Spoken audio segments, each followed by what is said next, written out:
Yes.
Please, all of you mute yourself.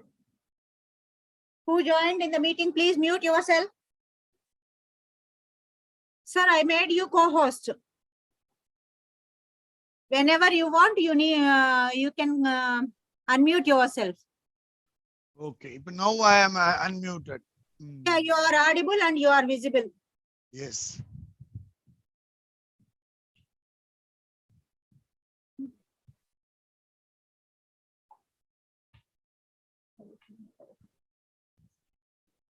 So far, 30 members were joined, both in YouTube and Zoom. Now you will start, no problem. Okay.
Good afternoon to you all.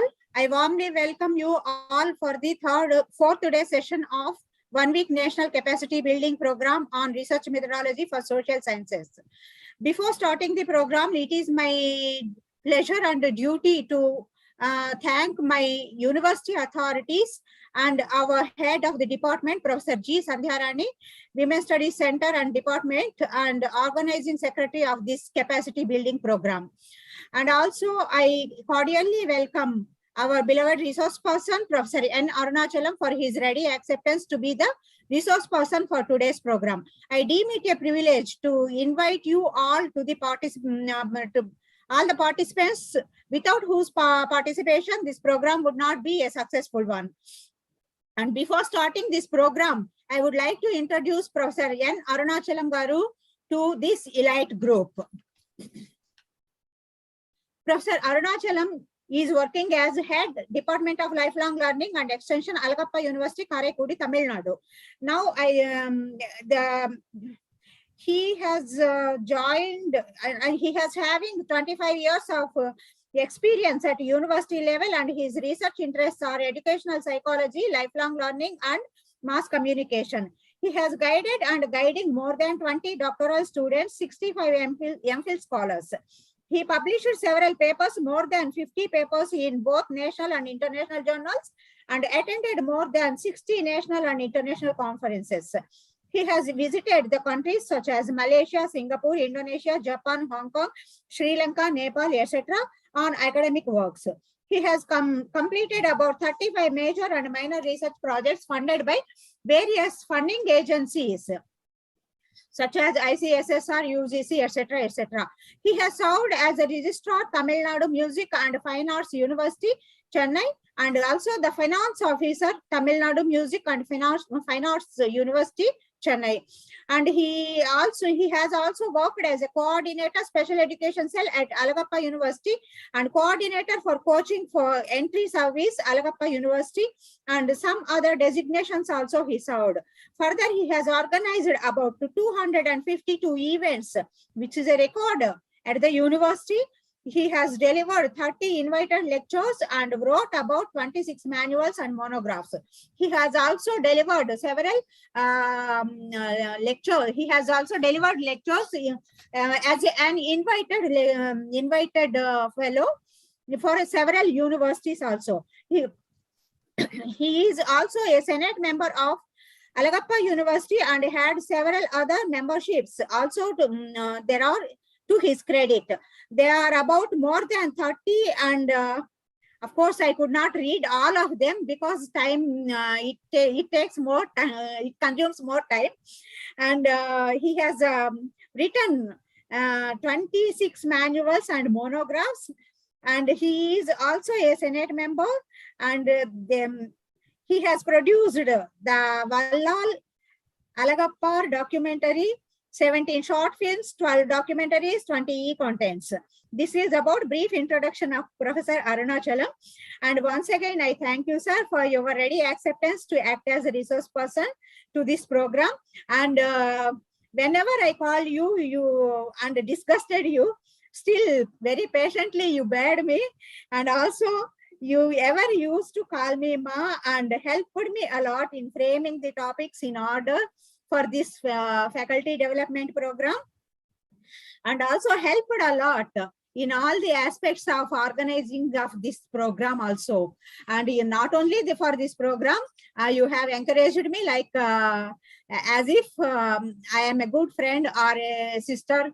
I don't know what to say, but I don't have the words to say. And with love and affinity, you have helped me a lot. Thank you so much, sir. Thank you for being with amidst us. And I request you to take over this session. Very good afternoon to all. And most respected authorities of the Sri Padmavati Mahila Vishwavidyalaya, Tirupati, and the Secretary and Head of the Women's Studies Center, Professor Sandhya, and the Coordinator and young and energetic and dynamic lady, Professor Umagaru, and all my colleagues, those who are joined with me with this meeting. It's my immense pleasure to share some views what I have experienced so far in the field of research. Before I am going to deal and present, wherever I go, I have some deal with the colleagues, those who are the participants or our fellow participants. I feel you are all not the participants, you are all my fellow participants. I am also one of the participant. I come here to learn and what kind of the things right now going to the young researchers like you, that will help me to assess what is the recent research trend. So once again, I thank to the authority of Sri Padmavati Mahila Vishwavidyalaya, Tirupati, the Vice Chancellor and Registrar, and the HOD and the Coordinator for giving this opportunity to learn and ignite myself further. The Coordinator and the University has assigned me two topics. One is the hypothesis and another one is the sampling. Okay. So shall we go with like this? Now the time is 2:15. Basically, I am an educational psychology professor. I don't want to much grab and kill the time of the others. I'm very conscious about the time. That's why I'll go 45 minutes regarding a hypothesis. Then we have a discussion, and whenever you need, kindly stop myself and ask the questions. If I know, I will give the answer. If any other knows, we will share and we will learn. Or otherwise, we will refer and we will circulate with each other. That's a good learning. So after 45 minutes, we will take a little bit break and then we will go with the sampling. Then we will given the platform again to the coordinator and we will go with a good note at the end. This is my dealing with all my fellow participants. So I hope you are all taken a good lunch with good energetic food and everything. So I humbly request, give your mind and thoughts to me for another 2 hours. Not only thinking of your mind, and you also share your opinions and do, because if it is I am only saying about all these things, nothing will be benefited. Though my expectation is kindly interact with me and we will go with interaction, but only kindly remember that we will go with 50-55 minutes first as hypothesis. Before I am going to talk, only one thing I am going to remember. When I was joined in Aropa University in 1992, I remember that at the day my professor Dr. Mohan sent me to University of Kerala and UGC. In Trivandrum, there is one, Srigariam, there is one Laila College. I went there. At the time, my age was only 22 and a half, 23. I attended a 15 days a research methodology faculty development program. And I'm proudly saying that on 1992, where I attended, there I meet the legends in the field of research from all over the India. They had given a base and they ignited me to glow in the field of research. There I started and I have much concentrate on research. And till I'm honestly accepting that if a aircraft for takeoff, they are going in the runway, that stage still I am, even I completed my 30 years service and had many researchers, but still I felt that my airplane is only in the runway. Still I have to learn more and more, and the day will come, I will fly very soon. Okay. The topic which will given to me is hypothesis. So, if you want to know the hypothesis, you should know something, the prior knowledge, particularly what is variable. Request the slide will go the first slide. What is the variables? Hello, the slide, the earlier two. Okay, this is enough. You will keep this. So if I want to share with the hypothesis, before that, because even though the fourth day, I will put it one question in front of all of you. What is research? Everybody is having their own definition. Still, there is no a proper unanimous definition regarding research.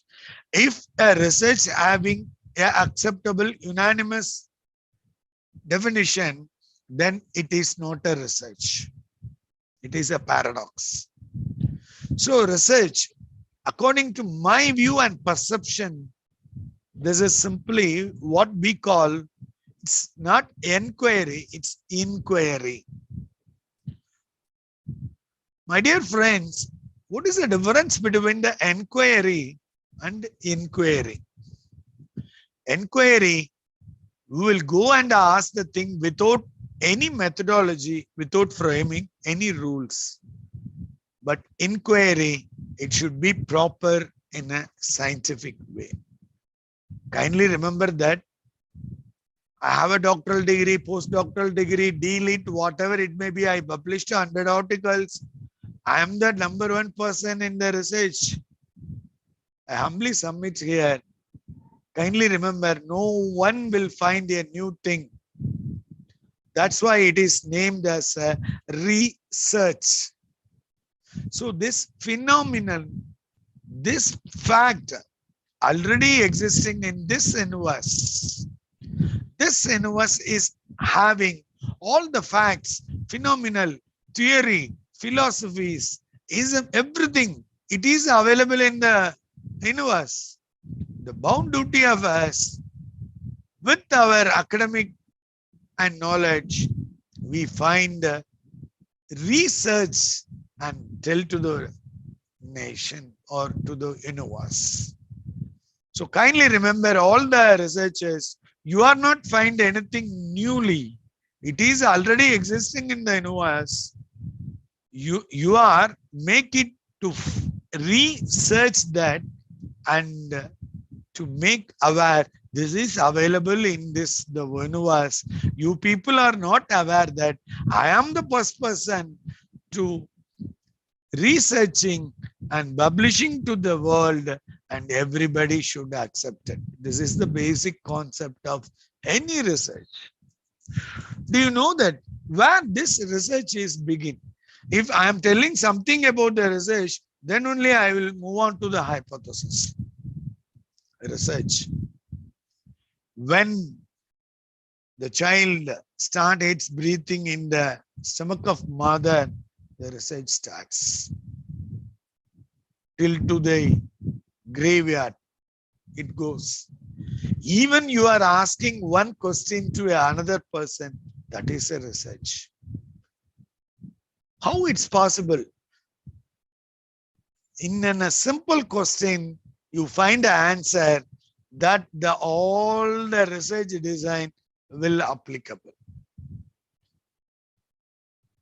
Here, the people are assigned to me to tell something about the hypothesis and sampling. What is a hypothesis? In such case, I want to tell you about some variables.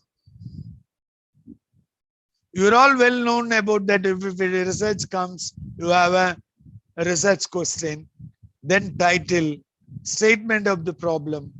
You have objectives. Here, if you comes to objective and title of the problem, you should think about the variables. You're all well known about that. Variable mean what it is. It's very simple. It is a phenomenon. Variable is nothing but a phenomenon or a person or a place or a thing.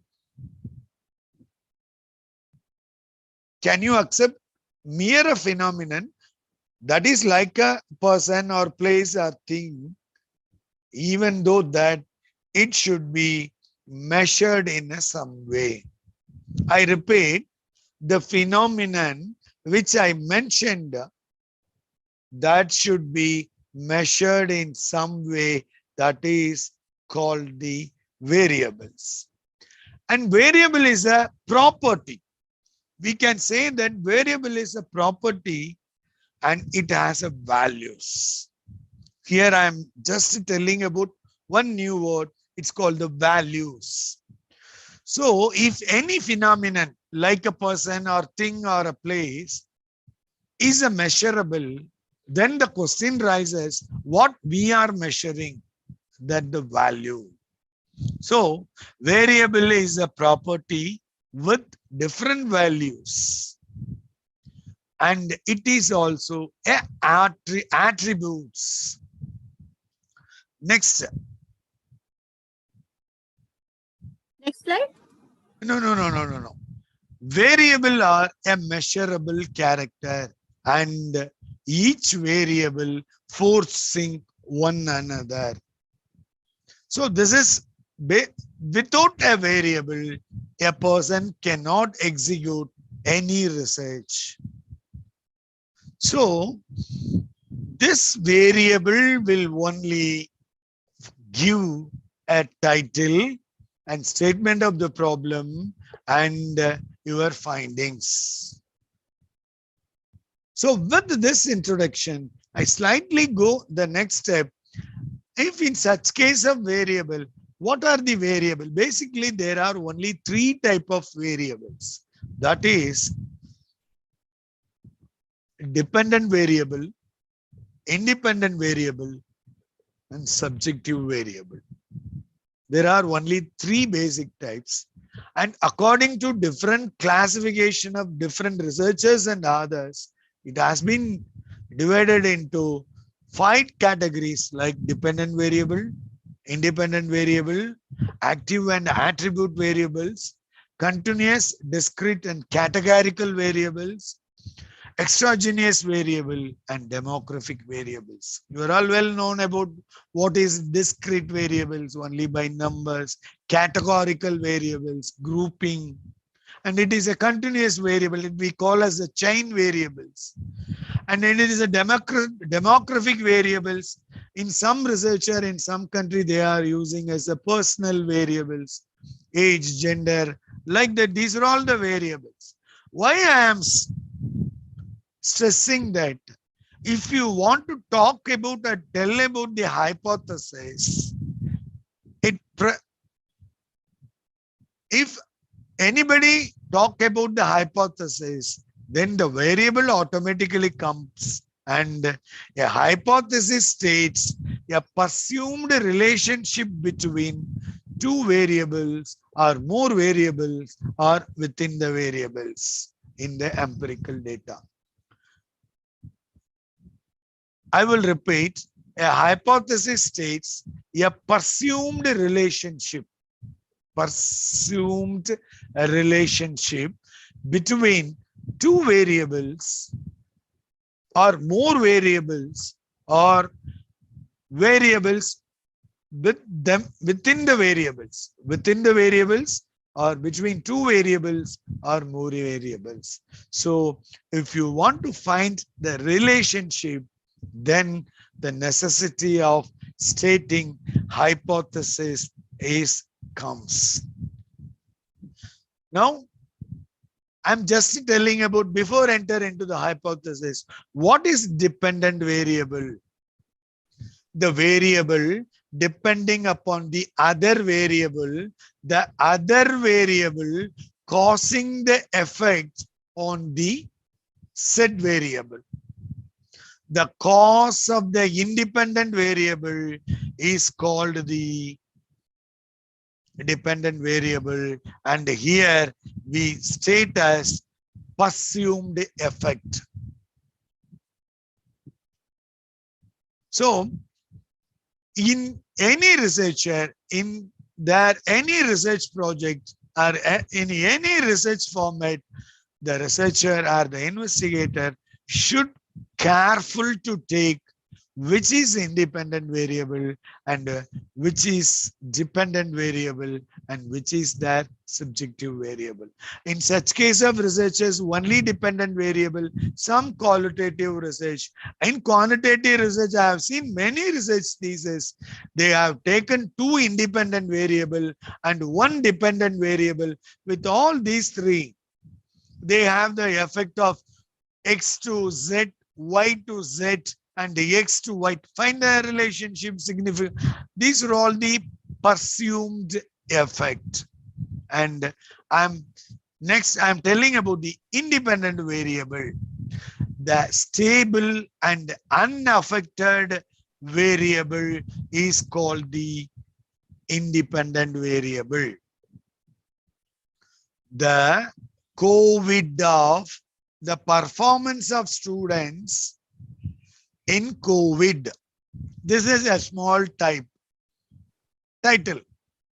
Here, everybody, now you can think yourself, the academic performance of students in COVID scenario. COVID will be the independent variable and performance will be the dependent variable. Absolutely right, madam. That's why you are the professor. Academic performance is the dependent variable, and the COVID scenario, I am put it in general, and you can put it Numicron, whatever it may be. That is the independent variable.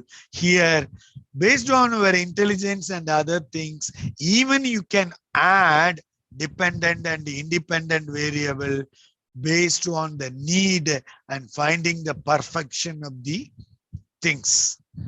So these are all the independent variable. This I'm sorry, earlier I said dependent variable is the presumed effect. The same thing is this independent variable is presumed cause. There presumed effect, here presumed cause. The effect is on dependent variable. That effect is made by independent variable. That is called the causing variable. In research, in many foreign countries, they are using not dependent or independent variable, causing variable and affecting variable. Now we need innovation in research. We should not allow to write anything in the research project. Only you have the freedom to write in the recommendations and implications. But rest of things, whatever you have to mention and do, you will quote with the reference and other things. Until otherwise, it will not be research. But there we need innovations in writing, and we should not go with the same words which we have earlier used, and we will go with the recent research in around the world, and we collect dependent variable. Right now is called the effect variable, and the independent variable at present, it is called the causing variable. So third, I will go and I will stop with the variables because that's not my area, because it takes already 10 minutes. But even though without the variables, I will not able to explain in detail about the what I am telling about the hypothesis, subject variables. This is across the participants, and we should, the researcher cannot be manipulated, since this is a fixed subject variables like gender, income, ethnicity, race. All are the important subjects, particularly in the social science. I will tell you here, this subject variables always called as a independent variable. And in some of the research I have seen, and I am very much worried and astonished that I find there is a possibility find a relationship between two variables, either dependent variables or independent variables. But here I have seen in some research, finding the relationship between the men and women, they have put the correlation. They taken two subgroups. That's not like that. It is possible. I have a question, sir. Yes. When we are studying differences between them, we can use t-test. But how can we use correlation test?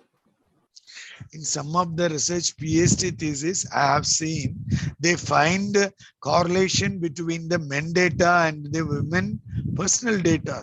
But it is possible, sometimes it may be the performance, there is a correlation between the performance of women and performance of men. That is possible. Yes. But here they have used SPSS packages, find there is a meaning to find what is, either it may be a t-test significant difference by t-test or chi-square test associationship, or even you have applied the regression, linear or multiple regressions, predictor variables. what is the prediction and percentage causing that particular effect? That is but now I have seen many theses, they put t-test or chi-square test, mean, and they stop with the t-test and the correlation. And the people are very much feared to go with regression. But regression, if you find a regression in a survey on an experiment, that will be the real effect. You have to find whether the gender contributing the effect on academic performance. I'm telling the sample. Academic performance of women in Andhra Pradesh. This is one title. I have put it regression analysis into this academic performance with the subjective variables, 8 variables I have taken. And finally, I want the prediction through either it is a linear or multiple regression. I have get it out of 8 variables. I have get it 3 subjective variables contributing to the academic performance. One is gender and residential and income. Again, I will go in deep whether it contributes positively or negatively. So gender may be positively contribute, income may be negatively contribute. Then the third level I will go. In such case of contribution, either positive or negative, I should come with what kind of percentage they have contributed. So I'm telling you that this statistics and the application of SPSS, after application of the SPSS, interpretation with the reality, and it should be given in a simple form, it is an art. For all these things, your selection of variable will speak the quality of your research. So subject variables. So with this, I have introduced what is variable and what are the 3 type of the major basic variables: dependent, independent, and subjective variables. With this background, I entered into my topic, hypothesis. It is a statement, not a mere statement. It is tested in a scientific way in a research. It may be a relationship between, I already told that it want to test relationship between 2 or more things. Need to write hypothesis before starting experiment or data collection or survey. I will repeat a statement which is for testing, that is hypothesis. And beyond that, I will tell you that hypothesis is a prediction. Hypothesis is a prediction. And I will tell you that hypothesis is a tentative logical guess. Kindly remember, all my fellow colleagues, hypothesis is nothing but prediction. Here I will tell you that we are all researchers, but at the time of framing the hypothesis, we will become an astrologer. We will become an astrologer to predict based on our experience, intelligence, and the review which we will collect it. But I honestly put in this forum, or all we really collect the review for framing the hypothesis or framing the methodology or construction of the tool? No. All the guides and including myself, I admit, we start with only the tool first. The researcher will come, the candidate will come and sit with us. We give the tool and collect the data. After collecting the data, we will start to write the conceptual framework in the first chapter.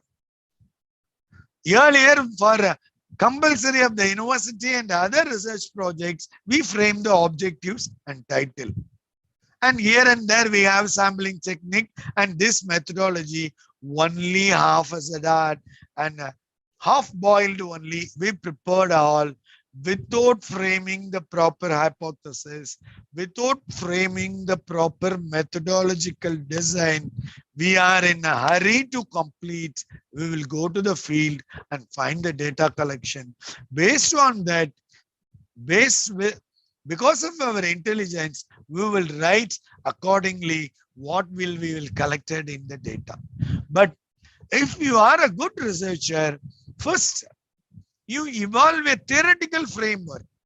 Based on the theoretical framework, you evolve the conceptual framework to rise the problem into the surface level.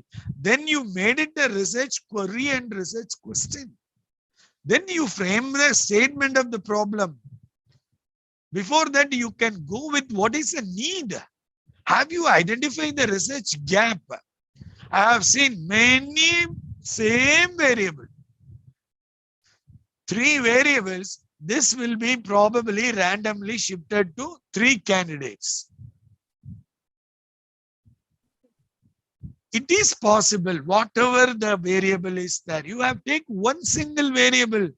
Don't think of doing a quantitative research with 300 pages is not is also a research. I do agree.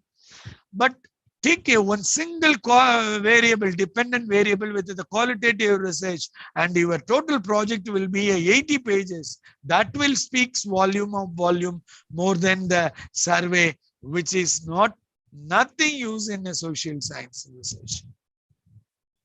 So hypothesis is the base, whether you are proved or not proved. This is a checking point for yourself in the research to test. If it is approved, accepted, the findings will become. Even though it is rejected, it will be accepted. But nowadays, I have seen many my fellow colleagues and all the participants, they are much worried about they are doing an experiment research. They framed a null hypothesis. This experiment is made good. This is a small hypothesis. This is a directional hypothesis. But here in the null hypothesis, this experiment will not make any effect. The result will come the same. They conduct the experiment with the single quasi-experimentation.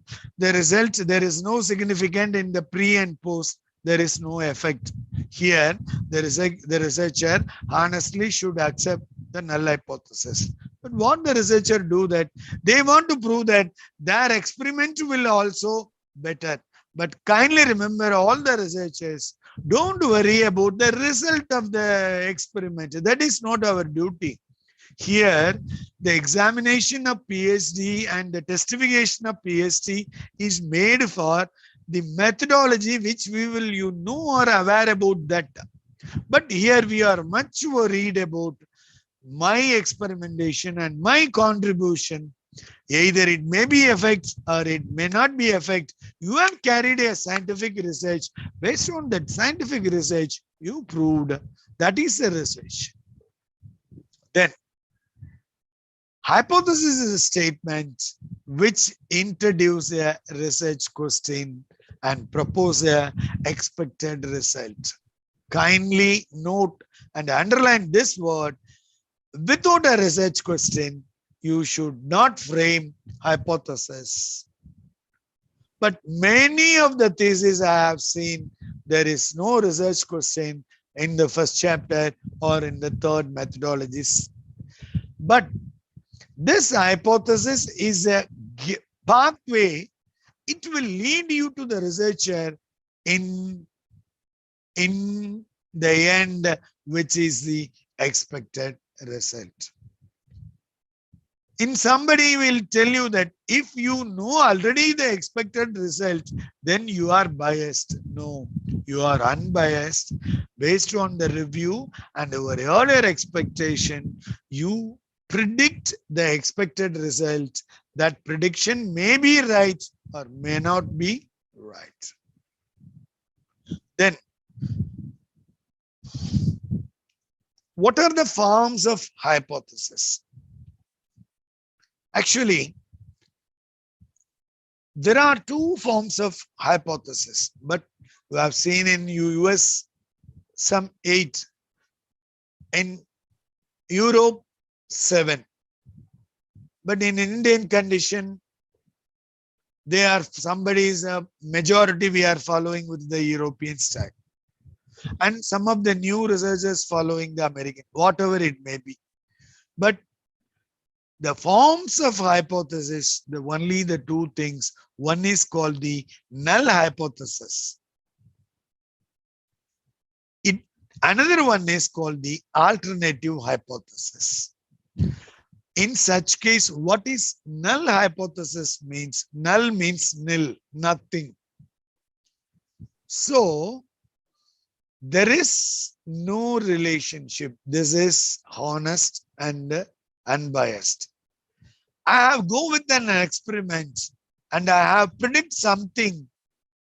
Even though I am master in that field, I assumed which I developed and standardized will not give any effects. This is null hypothesis.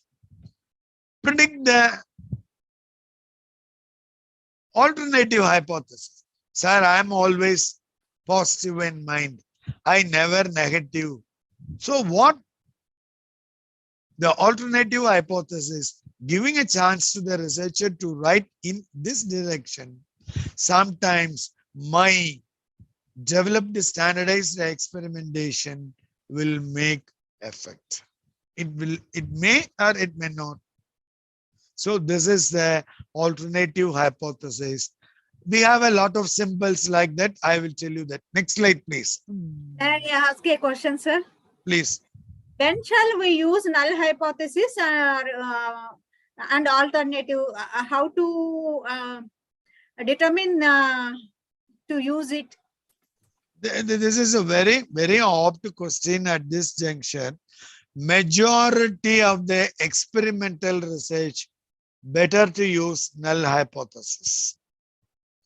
Don't say that, but in such case of survey or case study, like a psychological characters, you will never use null hypothesis.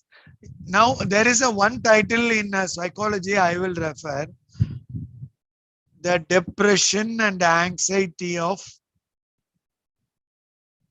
IAS achievers. This is my title, the depression and anxiety of IAS. In such case, if I write the IAS achievers are always having, in such case, may not be.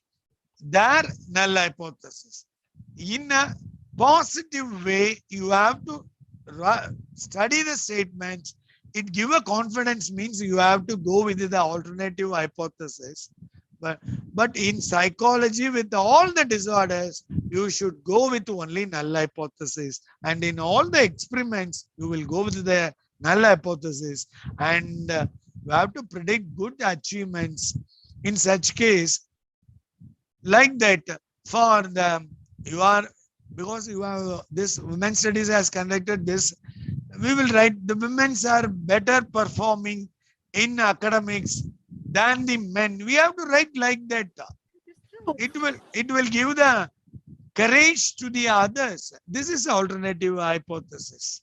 Like that, men and women are not performing well. We have already drained.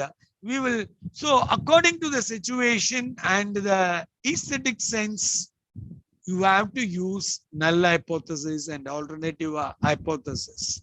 Next slide, please. So, what are the characteristics? It is a specific.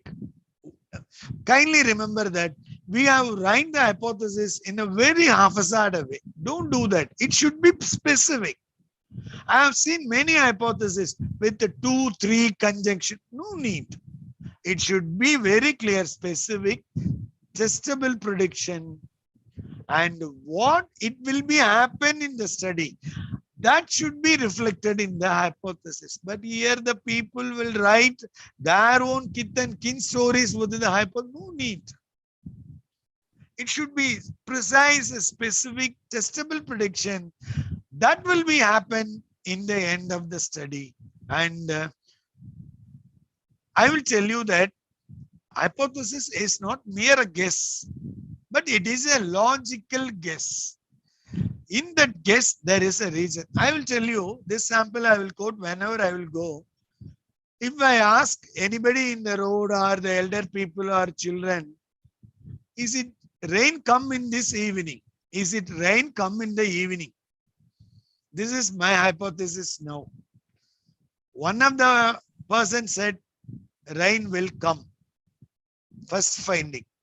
Second finding, another woman said, it may come or may not come. Second finding. Third find, it will come. Kindly remember, we are all thinking these three answers. But as a researcher, you all forget to one. The fourth answer is, I don't know. But we are all not put this I don't know into our findings. So out of 4, I have taken all the 4 results with my paper and waiting up to the evening. And I have looked the sun. I have looked the sky. I have seen. If no rain comes, the first hypothesis is accepted.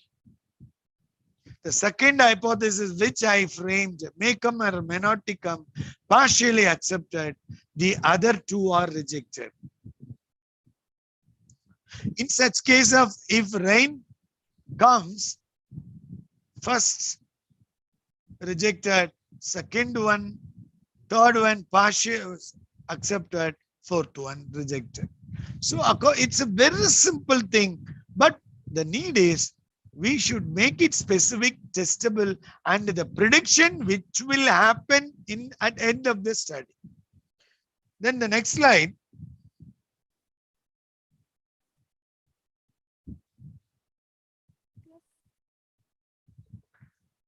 Yes, sir. Yes, I have seen.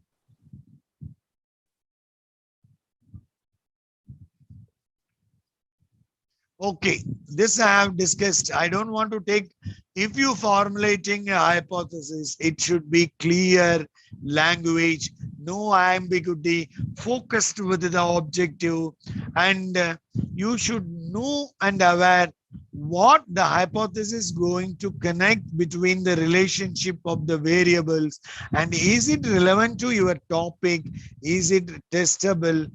If it is testable, then how? Here I have put the question, in any statistical analysis in the 4th chapter, purely based on your hypothesis framework. Is your hypothesis testable? If yes, how? I simply tell you one mantra to you all as a researcher. First thing is, find the significant difference between, you use this, you will go with the t-test. There is a significant difference between X and Y, t-test. There is no significant difference between X and Y. If significant difference, put it t-test. Significant association, put it chi-square. There is a significant contribution of the predictor variable. This predictor variable is the subject variable. Then the hypothesis for regression analysis. There is a significant relation between X and Y, or among the X or among the Y. If you come significant relation, then you will go for the correlation. There are many correlations are there. So either t-test, in the t-test significant difference, you go with the t-test and ANOVA analysis of covariance, ANOVA variance, and F-test. That all comes. And the chi-square test. So then the how you will fix while you are framing the hypothesis, there itself, your analysis, what you are going to apply will be decided. And kindly remember, I have seen many, they are put in so many statistics that is it possible to explore that you might want to explore. Whichever is need and required, that should be explored. I have seen the mean is required mode. They are putting bar diagram for your data. That is absolutely nonsense. You have taken your own 500 samples. They put it gender 70%, 30%. What is the use? You have taken 70-30. It's a waste of pages. It's only a mere mathematics. You put it in your thesis, but no result, no usable findings there in the bar. But bar diagram, which will help if it is an experiment, that experiment in the post-test, there is an effect. You have to put what percentage of increased. In many theses I have seen, they put it after experiment in the post-test. It is effect over. T is significant at 0.01 level or T is significant at 0.05 level. Over. Array, my dear colleagues and my dear friends, if it is an effect and what percentage it increased, either at 1% or 9% or 20%, or there is a formula. There is a way that should, after testing that only, you have to accept and reject the hypothesis with justifying with, defending with, or arguing with the earlier findings. That is a real and good research. But what we will do, only with the t-test effect over. Then it include independent or dependent variable. In some cases, only dependent variable are there. In some cases, only independent variable are there. In some cases, the combination of independent and dependent variable are there. In some cases, independent variable with the sub-chain variables, dependent variable with some chain variables. So that should be reflected in the hypothesis. And the last, regarding the characters, manipulate your variables without hampering the ethical standards. Even though we are doing a research, we should have our own ethics and culture. That should be maintained in framing the hypothesis. In the next slides, this is the types of research hypothesis. I'm telling about how many hypotheses is that? Simple hypothesis, slightly quoted, complex. They put it 2 or 3 simple hypotheses into complex, directional. Directional hypothesis, I will tell you, this particular party will win in this election. That is a directional hypothesis, non-directional. Any party will win in the polling, non-directional. Associative and casual hypothesis. I'm telling about the casual hypothesis. Today evening rain will come. A small casual, associative. If this party will join with that party, of that they will get the win. That is an associate. So there is a one independent variable. That independent variable will depending the variable for the victory effect. A null hypothesis. No relations and alternative. So among the basics are null hypothesis and the rest of simple, complex, directional, non-directional, associative and casual hypothesis, all are called the alternative hypothesis. Next, source of hypothesis, where we will get the sources, all these sources for our research. The phenomenon which is already existing in the universe, I told you. From there, we have to find the resemblance and identification. Oh, this happened in this research. This will reflect my thoughts. It may help my research. So then I will go and read, and accordingly, I will get it. Observation from past studies, a review of related literature. That is the major base of the writing or framing a hypothesis. Out of all your present day experiences, as well as even though you have read so many hypotheses in the book, in the European conditions, but it's not applicable in the streets of Chennai.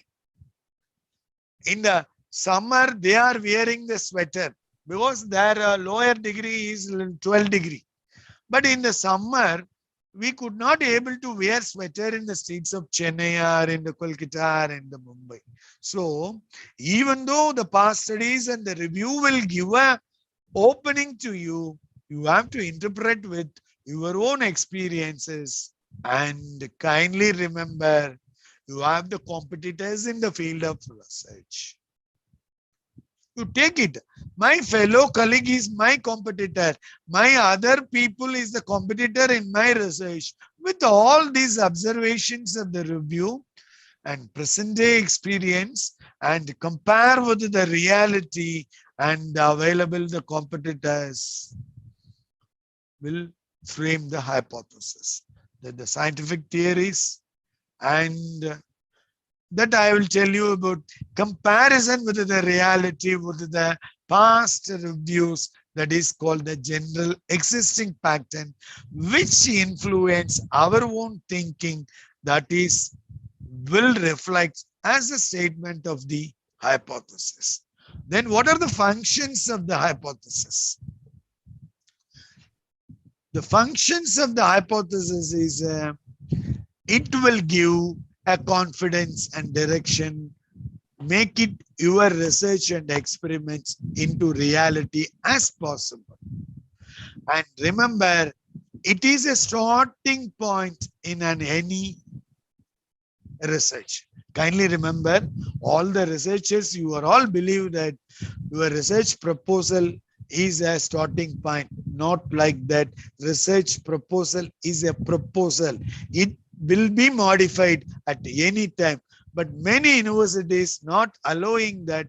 But even at the time of submission, I know many titles are changed, methodologies are changed, with all which will decide your hypothesis. So any research hypothesis is a starting point, and not only the starting point, at the end, it is a verifying factor. You should you should come to a conclusion with the scientific evidence and testifying with the stated hypothesis. My findings is matched with the stated or mismatched with the hypothesis. Based on that, I have scientifically announced to this NOS, this is my finding with this scientific evidence. It will help the directing the inquiries in the right direction. It means based on the hypothesis only, you have to choose the research methodology. Either it is a survey. According to the survey, it is a descriptive survey, or it's a oral survey, lot of survey methods, or it is a formative survey or a normative survey, like that, or it is a experimental research, single quasi-experimental research, or one-to-one, or one-to-multiple group experimental, controlled group experiment, lot of things, or a qualitative, it is an observation or a case study or a historical research, whatever it may be. This hypothesis will give your research design that particularly to the methodology. Next slide, please. How hypothesis. Again, I am telling about that. The first, kindly note this point because I will repeat. First, you have to formation. If you want to do a research question, simply go through that. Number one is forming a question. That is your thrust. You are in a way to find the answer for that question. That's called the title. And doing background research, nothing but review of related literature, earlier findings. Then the major element is creation of hypothesis. With this creation of hypothesis, you are designing your research, either experiment, survey, case study, either it may be a qualitative or quantitative, whatever it may be, design. Based on the design, you will develop a tool with validation and standardization. With the sampling technique, you have collected the data. After collecting the data, you assure the data all are qualitative and anything missing. Based on that, you go with the results in the analysis. With the summarizing the experiment and communicating the results to the world and the universe. So, with all these steps, hypothesis is in the middle and backbone of any research. How you develop a hypothesis? First, ask a question. Do some early research. If I ask a question, which movie is good today? One question I ask, and I go ask for 5 people, which movie is best? Either this hero or that heroine. Among the 5, you will get some conclusion. Again, you will come reformulate your hypothesis. My humble request to all my fellow colleagues, don't, after framing the title, don't immediately state or write the hypothesis. Ask a question and do some preliminary research with your surroundings, then formulate your hypothesis, and you will go with the field tryout. Based on the field tryout, you will know the reality, whether the formulation of my hypothesis is an exact or we are deviating from little bit or totally. Based on that, the field tryout, you have refined your hypothesis and finally phrased your hypothesis in a 3-way that I already told you. Next slide, please. Yes, Chief. In 2 ways. One is the null hypothesis. Another one is a alternative hypothesis. Null hypothesis, we quote and call it H0, 0 in suffix. Kindly remember, H0, 0 is not by H0, H0 is in suffix. Or alternative hypothesis, here call it H1. 1 is in the suffix or HA. But many of the foreign H1, H2, H3, H4. In H1 sub-hypothesis is there, then they will put H1A, H1B, H1C like that. The chain will continue in the suffix. So there are the 2 major hypotheses, either write a null hypothesis or alternative hypothesis. That alternative hypothesis in a different directional, casual, like that the earlier I have mentioned. Next slide. So here what I have this about the population again, and I am repeating. Next slide, please. There are no next slides, sir, and examples you have to quote. Okay. So here I have tell some of the examples which I will discuss, because yesterday I have spent long time to collect some examples regarding with the variables. Okay, I will tell you.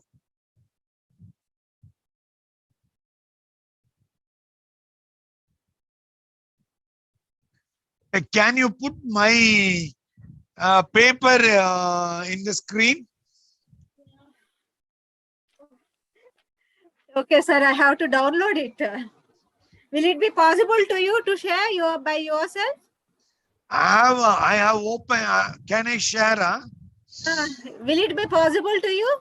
Yes, I have in my laptop. No problem. But I am trying to learn how to share. That is the experimented I started right now. Actually, new share, no? There you can start. You can start here, and 1 minute. Here, my side. This is a hypothesis. Okay, I open the file, and I have now already allowed you to share. So I will minimize this, and you can share now.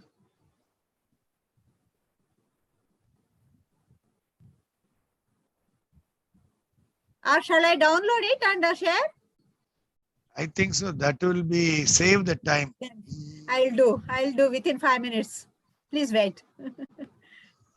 Here, I'm just telling about you all that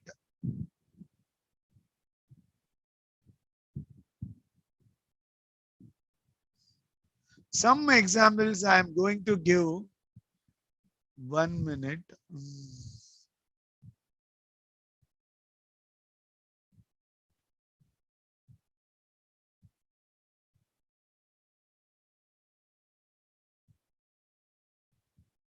Only within 2 minutes it will be opened so that I will share. The problem, I have come out with this. The problem, it's already downloaded, sir. Just now I will save it and I will. you will go to the last pages. Actually, I have in my mobile. I will give some examples. First, I will start with the hypothesis with one sample of one categorical variable. Kindly, I will tell you one variable. I am repeatedly telling that if you have a one variable, first you raise a research question. First, I will raise a question. One variable, this is the example. Our artists are more likely to be left-handed than people found in general population. Kindly remember, the question is, in general population, the artists are left-handed. We have seen many of the artists are left-handed. So my question is, in general population, many of the artists are left-handed. This is my research question. Here I have only one variable, that is left-handed. The response variable is left-handed or right-handed. Here I have specifically taken left-handed. Now, my null hypothesis is student in the College of Higher Education no more likely to be left-handed as artists in general public. This is my null hypothesis. The students in higher education are no more likely to be left-handed as artists in general public. This is my null hypothesis. Suppose this can be written with one single variable. I have do like this. Students in higher education are more likely to be left-handed, those who are all as artists in general public, are likely to be left-handed than the people of the right-handed as artists in the general public. So kindly remember, this is all the thing we will frame you according to research question. I have taken one variable left-handed and I have framed null hypothesis and alternative hypothesis. Then earlier I have taken one sample, one categorical variable. Here I am going to take one sample, one measurement sample. There the categorical variable is artist. Left-handed is a sample. Here, one sample, one measurement variable. My research question is, does the data suggest that population mean dosage of this brand is different than 50 milligram? Which is a respondent variable, dosage of the active ingredient by a chemical. That is the respondent variable. Here, my null hypothesis and the average, the dosage sold under this brand is 50 milligram. This is null hypothesis. And alternative hypothesis, on the average, the dosage sold under this brandage is not 50 mg. This is a two-sided alternative hypothesis. So null hypothesis, only 50 milligram, and alternative, it's not 50 mg. It may be 50 mg or less than 50 mg.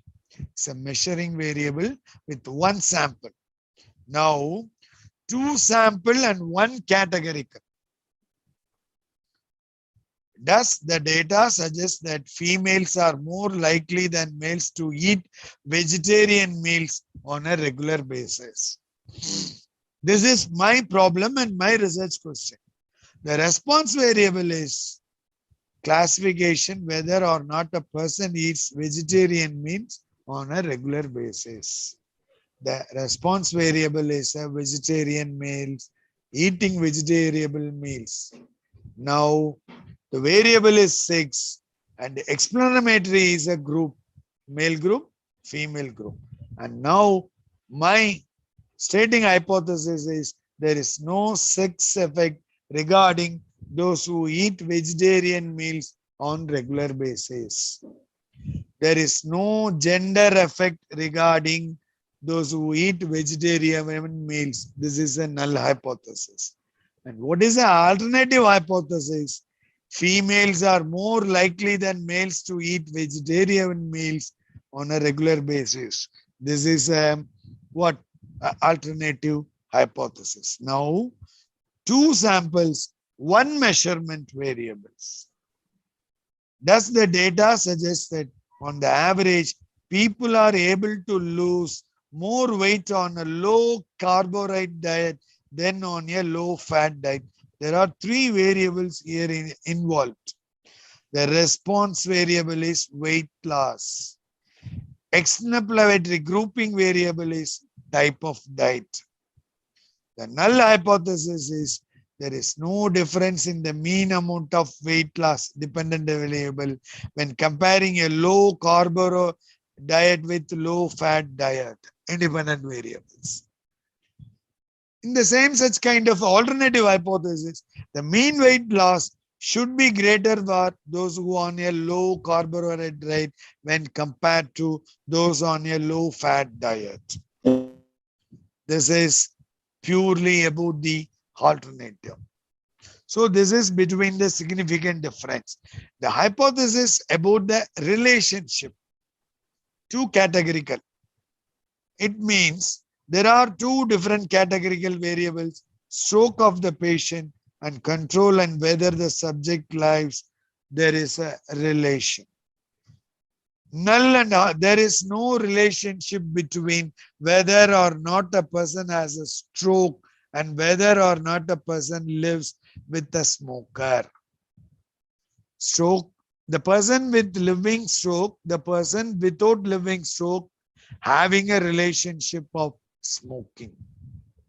This is a null hypothesis like a alternative hypothesis. And the relationship between the two measurement variables like that, I will straight away go to the correlation between the daily stock price and the daily stock purchase, stock change and stock purchase by non-management employees. there is a correlation between. This is a null hypothesis. The correlation between the daily stock price exchange and the daily stock purchase by non-management, the one-sided alternative hypothesis. So it is an art.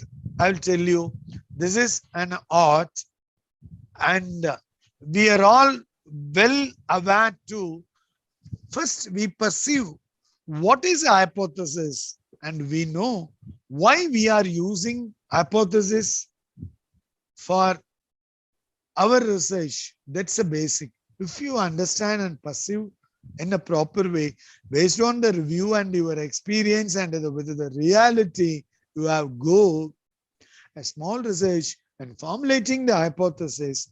Based on the formulating hypothesis with the field trial, you refine your hypothesis, and hypothesis is the backbone for any research. It will give the direction to your research. It will give the methodology to your research. It will give what is the sampling technique we will use to choose, and it will give what kind of statistical approach and what kind of statistical techniques you will apply. So this is the base and core in a research if you are quote or get a good hypothesis. With this, now the time is 3:20. Shall we go with the discussion, or otherwise we will have a 10 minutes break, 5 to 8 minutes break, and we will start by 3:30. And I will move on to the topic sampling. Sir, it is up to you, sir. Whether if you want to take a 5 minutes break, you please feel free to take it, sir. If you want to have any coffee or something like that, because your throat might be tired, I think. No. Yeah, better to have some water or something like that. Like that. Everyone will need a minimum 5 to. Yeah, I know that. That's why I am asking you. We will please feel free to take a 5 minutes break if you want so. Because we will now enter into a new area. That's why. And I have some problem in my laptop. I don't get the bigger screen. I'm trying. I will close. Actually, and shall I enhance this screen? Yes. Is it okay? No. I have a very small screen in my laptop. I don't get the full screen. So here I just made full screen. Your presentation, I have made it a full screen, so that I think it will be visible to some extent to you. I'm not visible. That's why I will log out and come back again. Okay. Sure, sir. Thank you. Any questions regarding a hypothesis, please? Participants, if you have any questions, please feel free to ask the questions and get the clarification from our resource person. Sir, I have a question. Good afternoon, Yes. sir. This is Tabassum. Sir, in research report, if I draw a research question, proper research question, is it necessary to add a hypothesis? Yes, these two are mandatory and vital. First, you write the research question. If it is 5 research questions, based on that, you will formulate the hypothesis. In the last, I have some 6 or 7 samples I have given. You will get the paper from Professor Uma. Based on the research question only, you have to frame null or alternative, whatever which is convenient, you will frame it. Okay, sir. Sir, and one more question. Yes. In classes, you actually talk about conceptual framework and theoretical framework. Exactly. Would you please tell me about these two things? So it is very helpful for me. Actually, what happened in research, I will tell you, the people are much aware, not giving much importance to the conceptual and theoretical framework. And majority of the people not aware about the conceptual and theoretical framework. It's very simple. If you frame your title, In the title, what are the variables involved? You have write it in detail about what is the earlier theories and what is feasible. What is earlier available regarding our variables is a conceptual, it is a theoretical framework. Theoretical framework, okay. Suppose you will tell you any topic right now. I will tell you what is the theoretical frame. Any simple topic you suggest right now. Like my research topic is brand image on consumer purchase behavior. Brand demand and consumer behavior. Purchase behavior, yes. So brand demand and consumer behavior, you have to write all the things, definitions, how this brand demand comes, what is brand and what is demand, and what is the behavior and what is consumer and what is consumer behavior and what is the relationship between the brand behavior and consumer. These are all the theoretical frameworks. Okay. You evolve and justify with brand demand and consumer behavior is vital at present. You finish with the theoretical framework. Now you have to come to the conceptual framework. You quote what is the need and importance. You find the research gap. Accordingly, you prove that this is my research statements, this is my objectives, this is my hypothesis, and this is my research design, and this is my tool construction. These are all the conceptual frameworks. So theoretical frameworks, you just evolve your problem into surface level. Based on that, how you will execute in a frame, that the framework is called the conceptual framework. That's all. Thank you, sir. Thank you.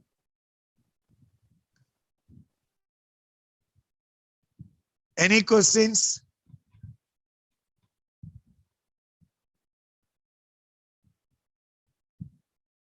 Okay, thank you very much. No questions in the chat box. Okay, we will go with that. But people, I will assure that sampling are very interesting, rather a hypothesis. One assurance I will give you. I will go some 5 minutes break and I will come back. Thank you. Okay, sir. I will leave the meeting and join again. Okay. Thank you, sir.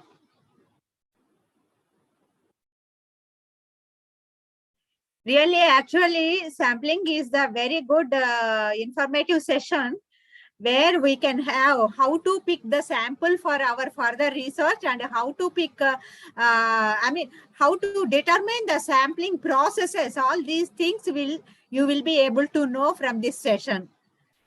I hope you may also take 5 minutes rest. Would you like to have rest for some time?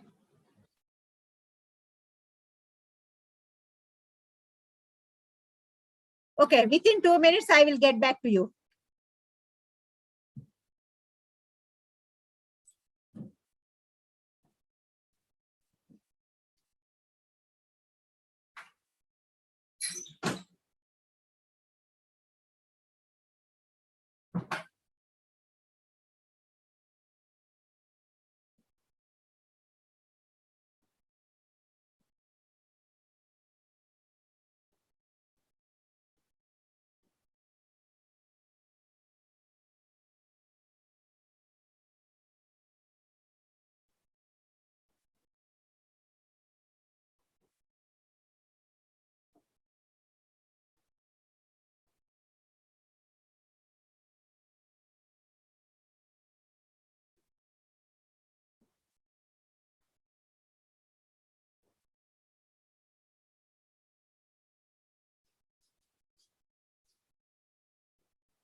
But also, I would like to say that sampling is a very, not only informative, but also it's an important factor that determines the quality of your research. Hope all are here.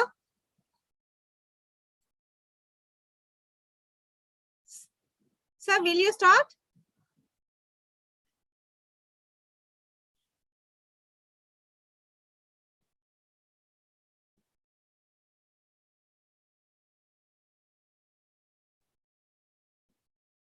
And there are several types of sampling are there. And we need to determine which sampling method we have to adapt for our research study based on the type of research and title of the research, and depending upon the variables and hypothesis to be framed, you need to fix your sampling. Of course, the different types of sampling and what is the procedure for adapting the sampling for your research, all these things will be very well explained by our valuable resource person to you. But I am just giving you some inputs regarding the sampling. I know that majority of you are very well known about these sampling techniques and sampling methods and all these issues, but still this will be a this will rejuvenate us in getting new inputs to us, and so that we can have a better research perspective in our minds.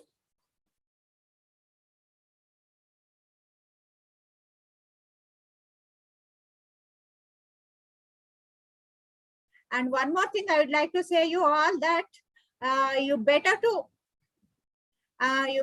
have your questions. So this session will be more interactive session, so that you will be, it will possible to learn more. If you have any questions, please feel free to ask the questions.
Yes.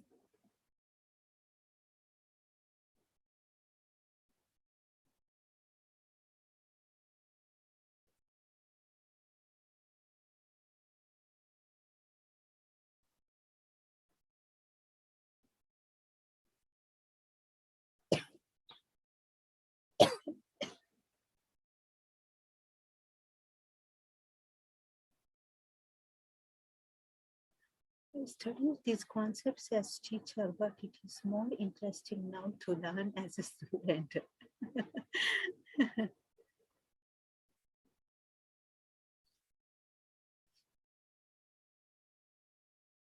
And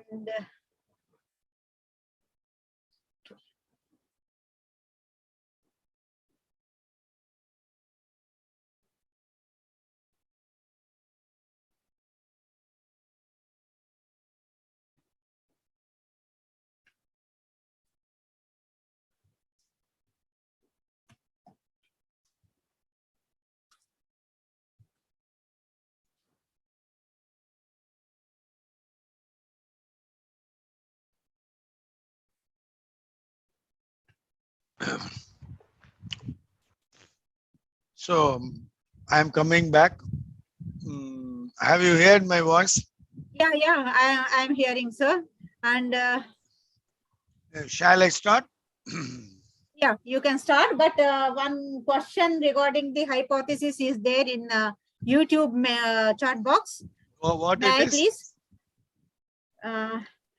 Preeti Patanjali has wrote that, sir, the punch point which is being echoed is that hypothesis should be a question. So I would like to know whether it can be statement also which the researcher aims to prove at the end. Hypothesis is not a question. First answer. It is a statement. Based on the research question, this hypothesis is framed. Very simply, I am telling that research question is nothing but it is more or less your title. Based on the title, you have many variables. According to the variables, you have to frame different hypotheses. So here, hypothesis is not a question. It is a statement. It framed from the formulated research question. And absolutely what you are saying, that will predict which will find at end of your research project. Since it will predict, I'm simply telling that you are assessing the academic performance, that will be the result at the end, but your hypothesis will be regarding academic performance, you totally forget that, and eating behavior of the children is good, is an alternative hypothesis. So there is mismatch. So here, this hypothesis will predict at the end findings, either it may be match or mismatch. Thank you. Now let us move on to the sampling, sir. Yes.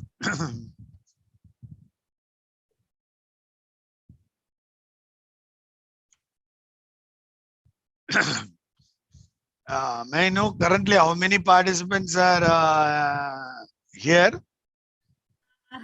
39 plus 40.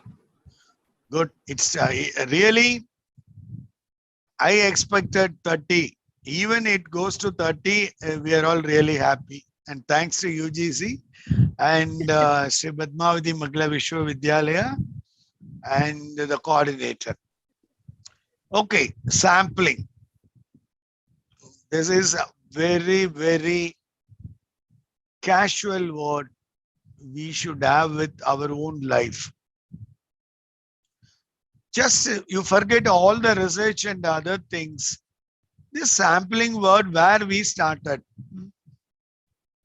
I remember when I was a kid, my mother asked, Babu, come here, go to this grocery shop and get some small quantum of rice, and then I will go. Anna, my mother wants rice for cooking rice, not for idli. You give some, hear the word sample. Hear the word sample. Then that fellow will take 3 or 4 small, a pinch of, a hand pinch of rices and put it into different parcels and give it. Amma will take, cook and decided out of 3, this will be good. There a research happened. Sample is nothing but It is the representative characteristics of the entire population. How my amma and everybody's your mother decided with a small quantum of rice, excuse me, with a small quantum of rice, she come to a conclusion after cooking that this small quantum of all the rices will represent the entire population, and she assured this rice will be better. Like that, in the research, sampling is a process of a selection of a subset of individuals from the population. Sample is nothing but the selection of the individuals. Suppose I want to get the opinion of Panchayat Raj about Indians. This is my title. I'll go with that. In India, how much? Around 1.30, 130 crore people are there.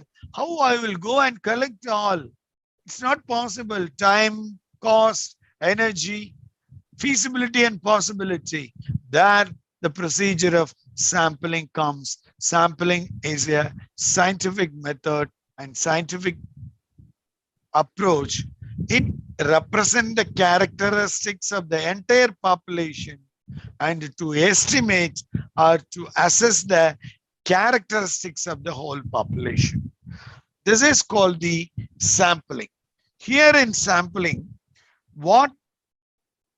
before we will go, how we will evolve a sample, before that, you should know about what is population and what is sampling. Population is a whole set, universe. Sample is a subset. So here, everyone should understand the difference between population and sample and identify the target population of your research. So based on the population, you have to choose a sampling from the target group. Suppose you have to take in that the performance of higher secondary students in Karnataka. Is it possible to take all the higher secondary students of Karnataka? It's not possible. Here, the Karnataka is the area.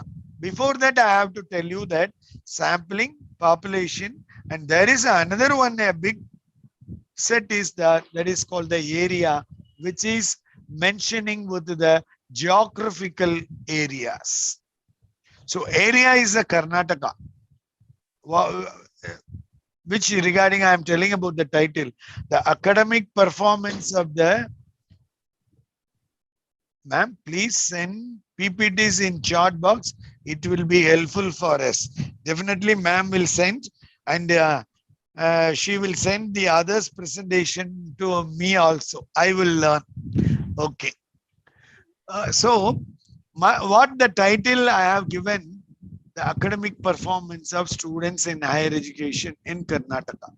So Karnataka is my area. Higher secondary students, the +1 and +2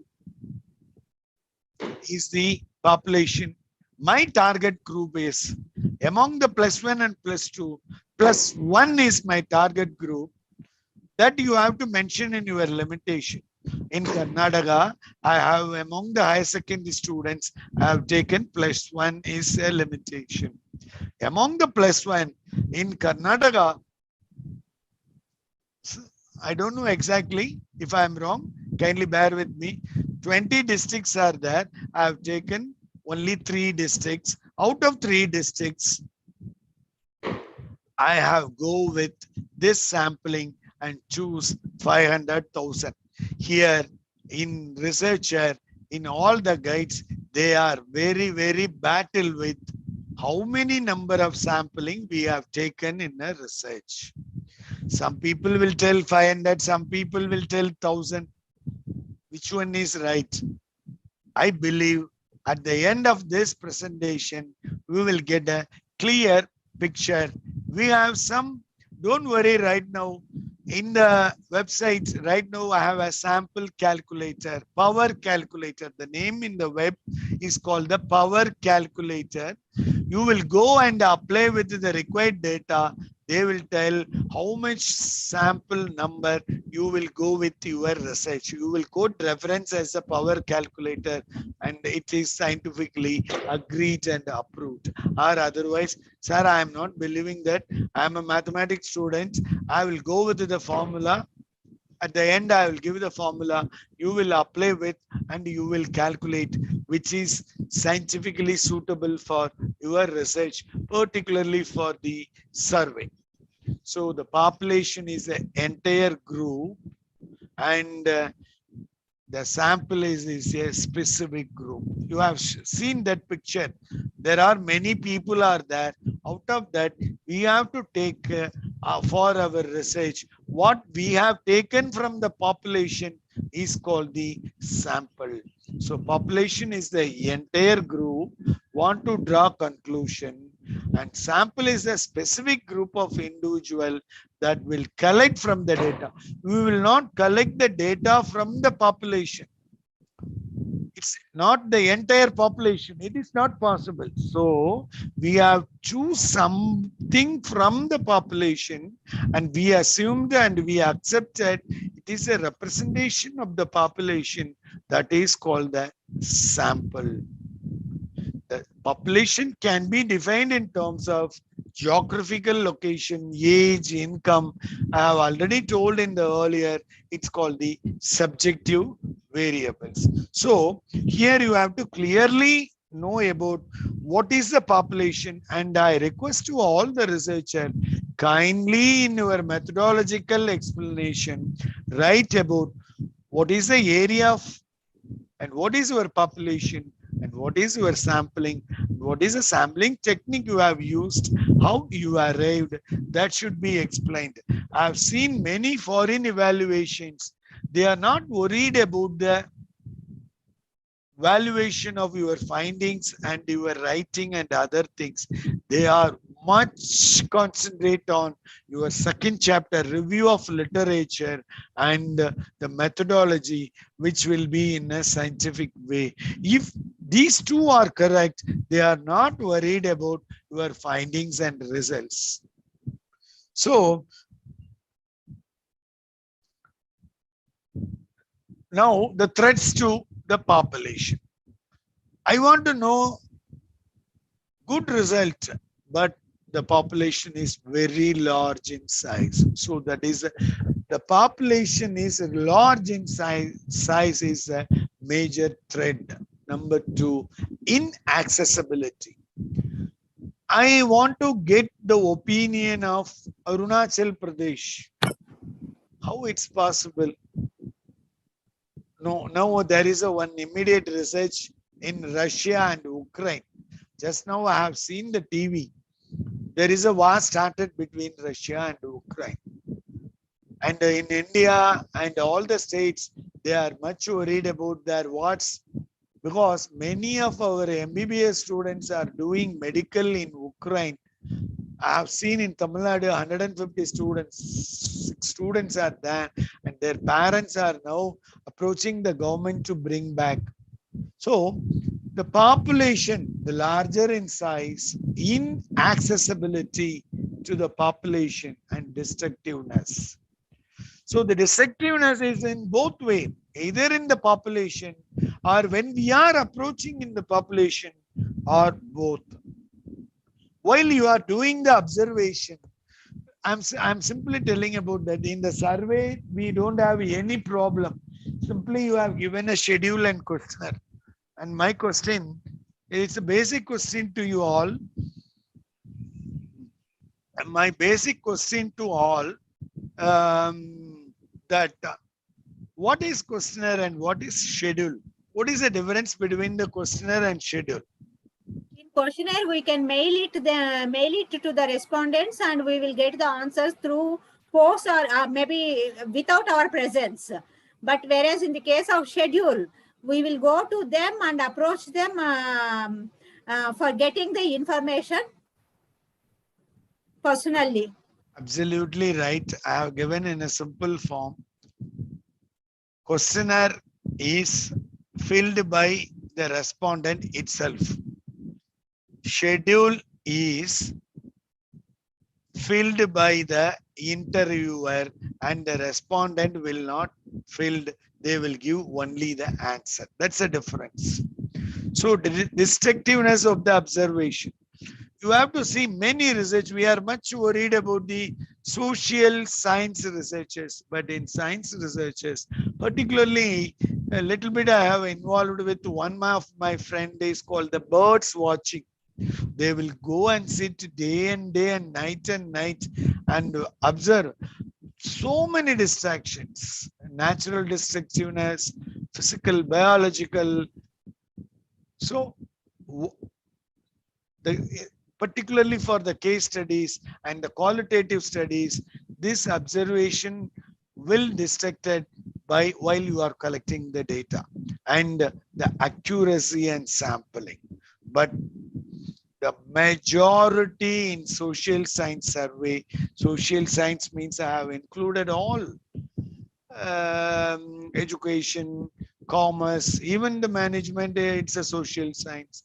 Even in comparative studies of arts, whatever it may be, these are all not getting the accuracy. I will tell you later at the end, we will go with the error or confidence level 0.05 level, 0.01 level, 0.1 level, which tells the accuracy of your research.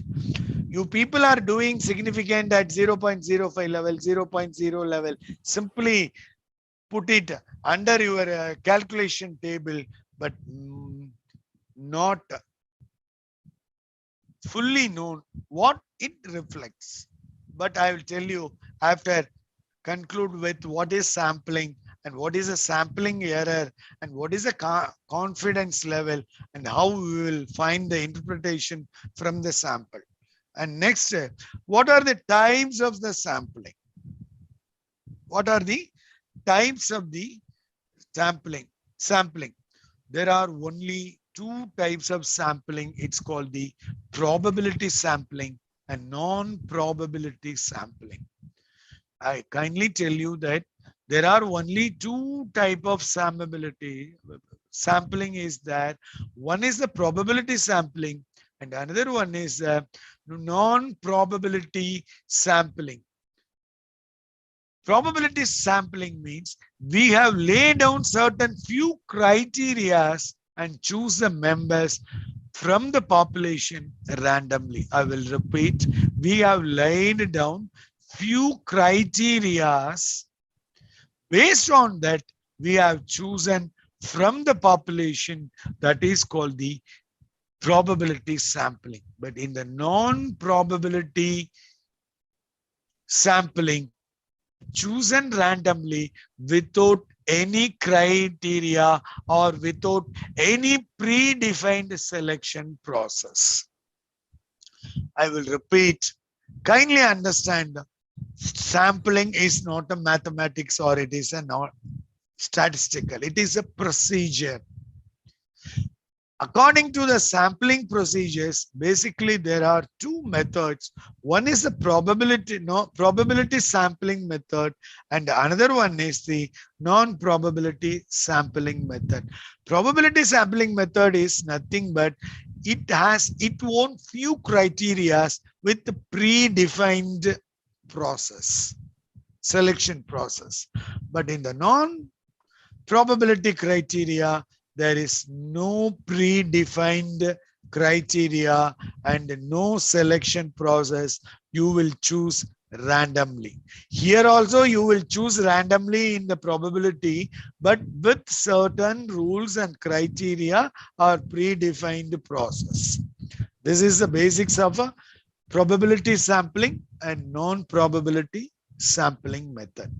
In the probability sampling method, we have 4 sampling techniques are there.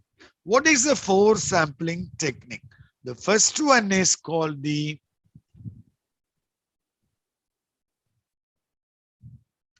simple random sampling. Just you have seen the picture. They have chosen first 4, 8, 9, 11. So it is one of the best probability sampling technique that helps saving time and resources. Out of 500, I will go, come 1, 5, 7, 9, whatever you think. If you want a 20, you will choose out of 100, you will choose 20. But you will choose from that 500 or whatever it is. It is a reliable method of obtaining information from every single member. It is a very simple method to choose, to ask all. If there is 20, you want to choose 5, you will go your own way to choose 5. That is called the simple random sampling method. Here, each individual has the same probability of chosen chance. Here he is very close to me, he is known to me. Not like that. I know there are some 20, I will choose 5. This is simple random sample. This is called in statistics and research SRS. If you have find any SRS, it's called a simple random sampling technique. It is a subset of individuals chosen from a larger set. Here you have choose 1, 2, 3, 4. You have chosen 3. 5, 6, 7, 8. Choose 5. 9, 10, 11, 12, 11. I have choose 3. I don't have any criteria, whatever it may be, but I have go out of every 4, I have choose according my own. And what are the steps here? Made a list first. If you want to use simple random, I will tell you that this is reliable and sourceable and the cost is very less. So make a list first. Then you have given a random number, sequential number. Out of that, fix a sample size. So I name a list 30. Assigns a sequel number 1, 2, 3, 4, 30. Choose a sample size. I need 5. Use random number generator. I will take 3, 7, 9, 21, 27. That's all. My sample is over. That's all. So this is called the simple random sampling. Next, systematic sampling. This is also a simple random sampling, but you have made it some ordering according arrangement in a regular intervals. Here the same procedure. Take a name list 30. Now you give a number 1, 2, 3, 4, 5, 6. I want to choose 10 people. Here I fix the ordering number 3. Then the regular intervals 3, 6, 9, 12, 15, 18, 21, 24, 27, 30. So this kind of sampling technique is called the systematic sampling. This is also a simple random technique. This is more feasible and this is widely accepted by all the researchers. While you are doing the experimental research, if you want to group experimental group and control group, you have to go with this kind of ordering. You want to, in a class, 60 people are there, 30 in 30, then you group not by name, either by name list. 1, 2, 3, 4. Take all the odd numbers, experimental group, even numbers, control group. This is one kind of systematic sampling. Or you can arrange based on their academic marks in a particular subject. either ascending or descending, higher mark to low, lower mark to higher. Then you take 1, 3, 5 experimental group. Then your grouping will be scientifically accepted. I have seen many theses, the grouping not properly made, majority of the thesis rejected. So the second one is a systematic random sampling. And the third one is stratified sampling. My dear fellow colleagues, in our social science research, we have used many people, and majority we used stratified sampling. Now I want to take the academic performance of higher secondary students in Andhra Pradesh. Here, I want to go subsets, and the subjective variable, I have chosen 8: gender, age, residential status, parental education, disability. So this kind of, I have a 5 strata. Based on your sample, you have with the subject variables, you fixed your strata, S-T-R-A-T, strata. So according to male and female, if you want to 500 samples, at least 60-40%, you will go with either male or female. Like that, in such case of community, forward, OC, BC, MBC, SC, ST, at least not able to equal distribution, go with 50, 40, 25.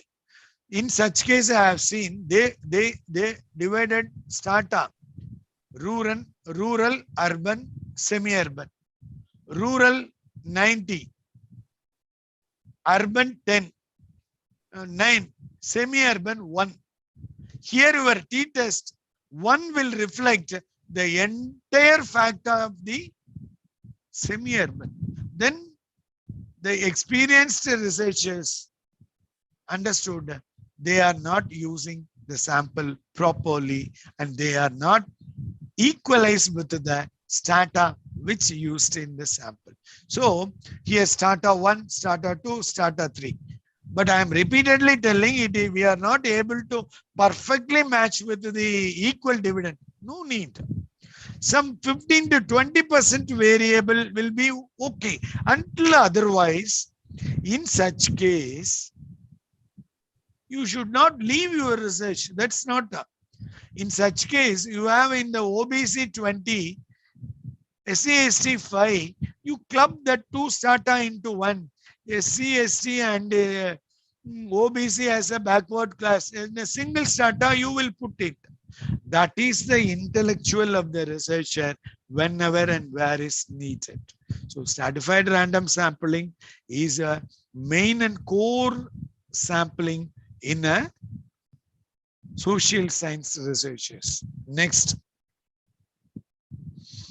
cluster sampling. So here,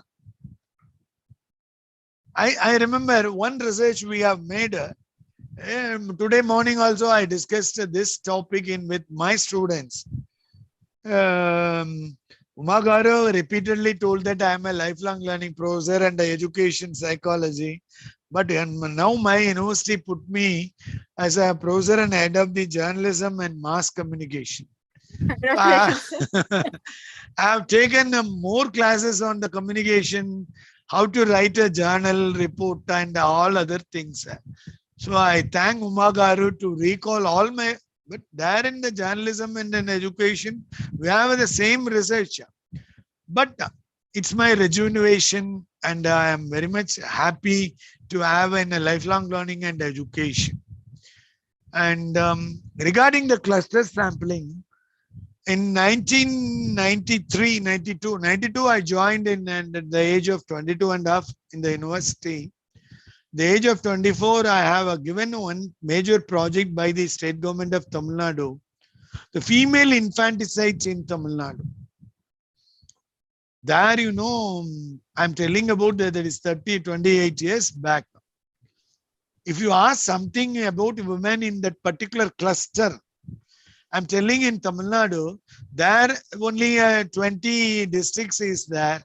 We have go with the cluster sample of the whole Madurai district with the Theni and Madurai right now, Salem, Dharmaburi. Here, you have to use according to your research question and title, whether you have used a stratified random sampling or a cluster.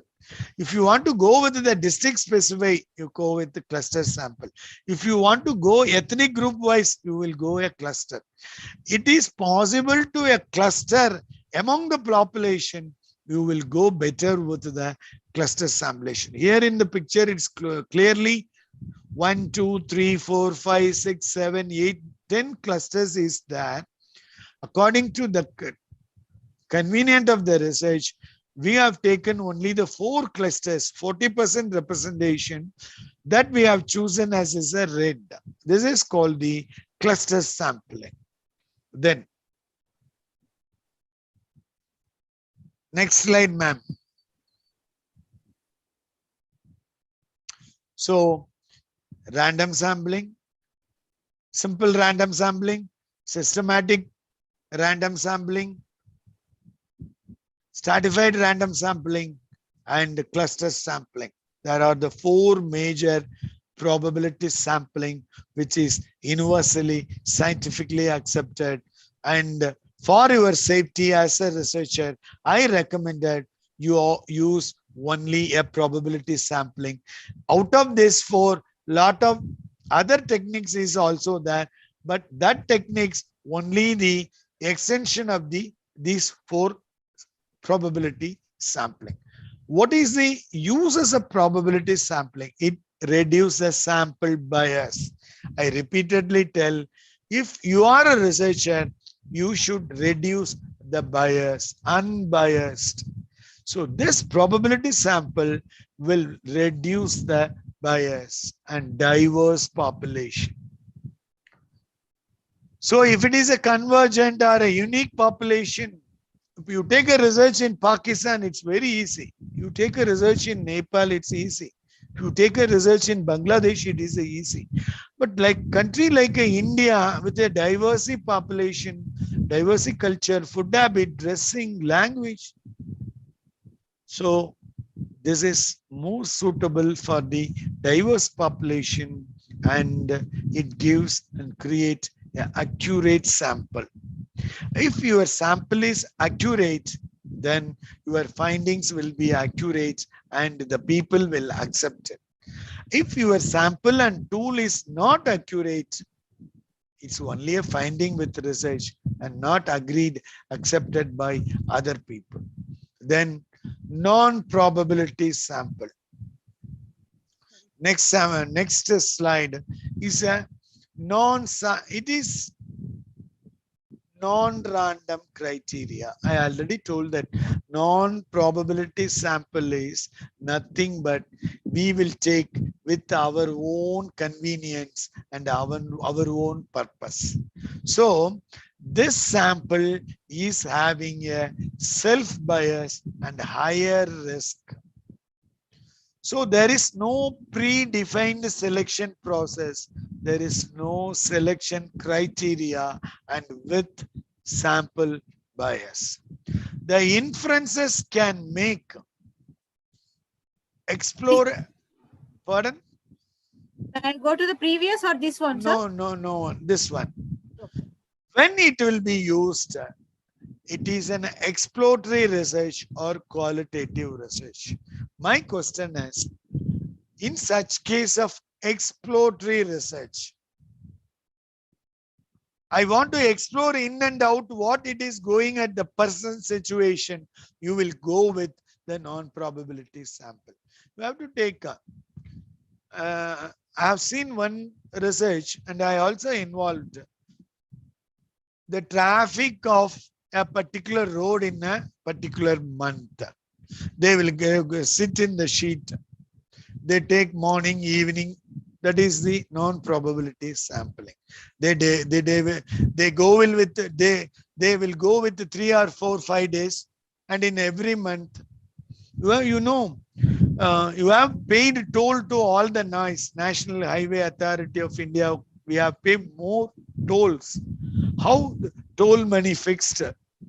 Because many of the people take the contract of the NAI based on the per day income converted into average in a year and 5 year with the interest they have put it. The government get the money from the contractor. Even after that, if it comes higher, that's a profit, or it is lower, the loss to the contractor. So these are all come as the non-probability method. It's very simply called non-probability technique is called as a feedback research. I will tell you that it's a feedback research. It's nothing but field tryout. Suppose I am a class, I want to change something. I will go feedback with all the students. That is a non-probability technique. So the output of survey through non-probable sample give a skewed result. You know what is the meaning of skew? It gives a confuse. It gives against the fact. Sometimes it is very dangerous. Why we did this research and getting the skewed? So better don't apply non-probability sampling in your major research. But apply this non-probability sampling for your trial and feedback before executing the major research. Okay. Then the next, what are the non-probability? Voluntary response. You have seen some in Facebook and Instagram and all other things. Google survey sheet is available. Kindly fill up if you are interested. And many of the people come and they that the researcher very clever. They have given only yes or no question or scaling and never allowed to write any description. So here you have seen there are the population. Take a sample who comes voluntarily to give the data to your research. That's called the voluntary response sampling technique. Next. Convenient sample.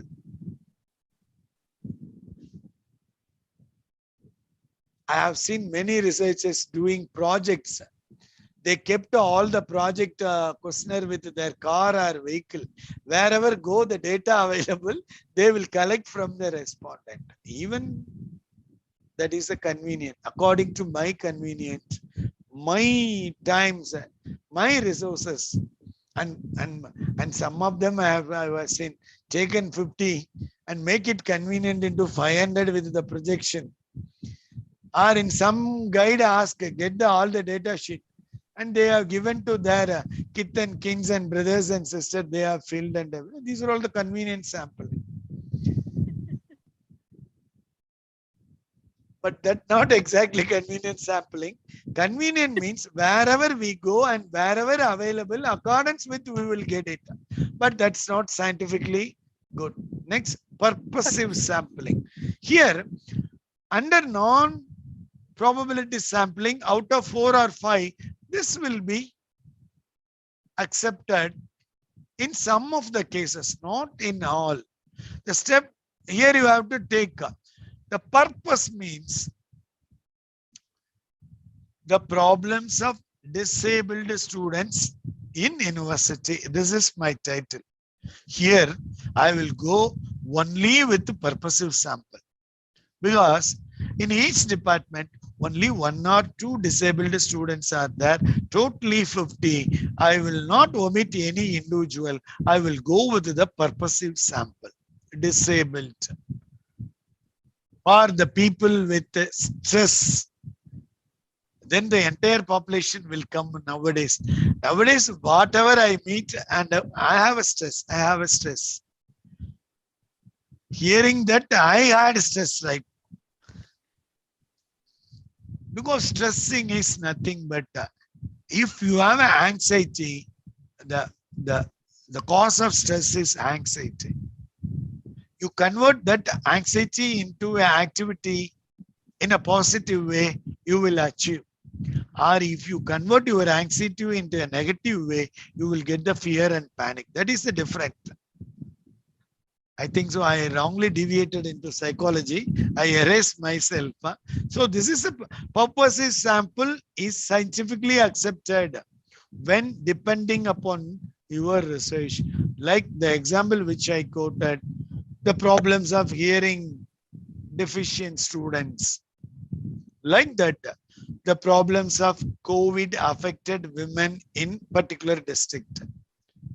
So we will go purposive and we will search either COVID affected, then there is a women, then I will go with my sample. So this is a purposive sample. Next, snowball sampling.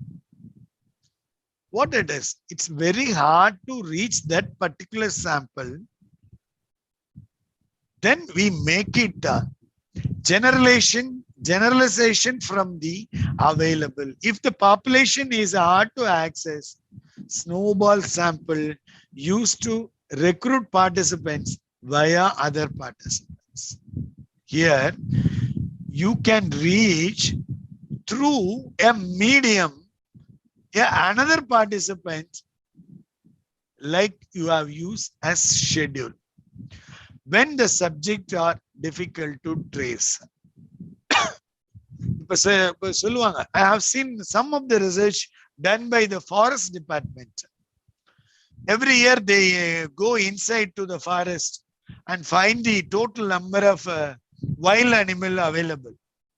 They will trace through the footsteps of the tigers, elephants, like that. But majority, they will believe the local people, those who confirm, then only they take as a data.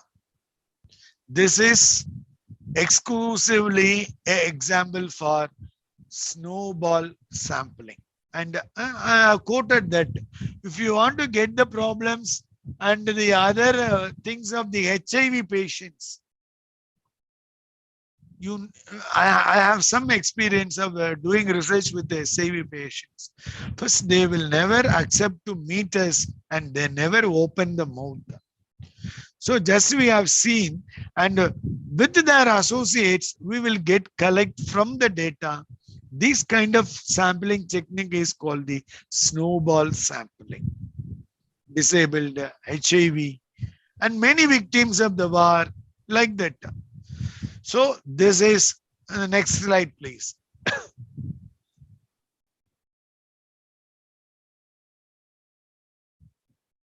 Then the quota sampling.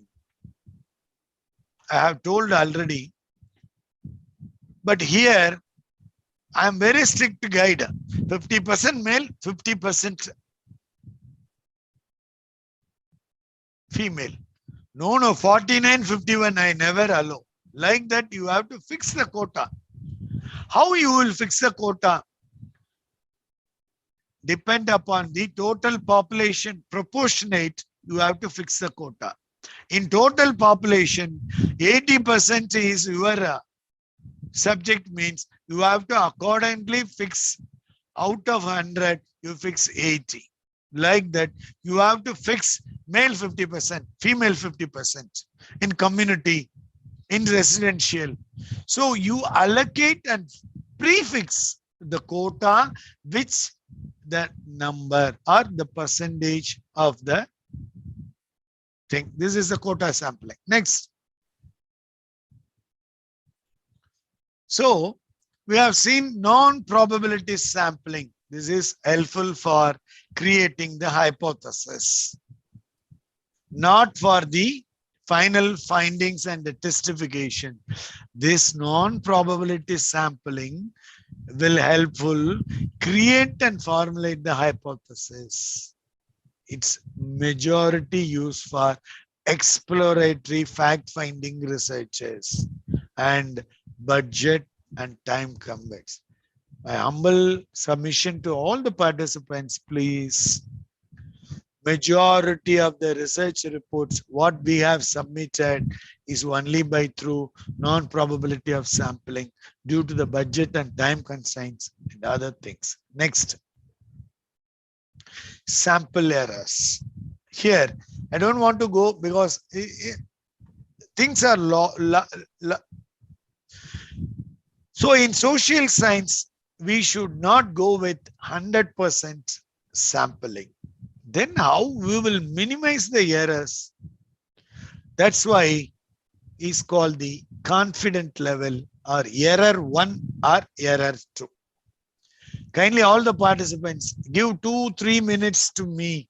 I will very deeply explain what is the confidence level and what is 0.01 level error, type 1 error or type 2 error. You should understand this concept, please. If 0.01 level I have checked means, if I have taken 100 samples, I decided one is wrong and my result will be exact to 99. That is the 0.01 level error and the confidence level of error 1. In such case of 0.05 level, type 2 error, it means I decided if I have taken 100 sample, 5 is wrong. So my findings is match only with 95%, not 100%. That is the sampling error. How we will fix this? We will have already a table value of 0.01, 0.05, 0.001. In science, they take only 30 samples and they go match with 0.0001 level. I have seen with my so many colleagues. So this is the sampling error and confidence level. And here I have matched with the hypothesis. You have accept the hypothesis or reject the hypothesis. This is called the hypothesis testing based on the accepting the sampling error with the concept level. I have accepted my hypothesis, but 0.01 level means my sample is accurate 99 out of 100 and 1 is error. In such case of 0.05, my sample is every 5 is error out of 100. I honestly agreed, and this is only match with 95%, not 100%. So the male is better than female in eating habits is rejected at 0.05 significant level. Then only this, then you have to write the interpretation like that. Male is eating better than females in Tamil Nadu. This is result. Earlier, you accept the hypothesis with the sampling error and 0.05 level. This is the causes of sampling errors, the chances, the effect, self-bias, whatever it may be. Next. Sample size. Here there is a big war between the guide and the researcher and with all the people. How I will choose my sample size? In such case of survey, my humble request, if you are doing an experiment in a school, take the entire population as our experiment. You will be in safer hand. In such case of it's 60, 70, you take 50%. 30 is the ideal for any experiment. For experimental. In survey, it's depend upon your total population, which the target population. Total population is huge. I'll tell you about the target population. From the target population, you go to the next slide, please. Next.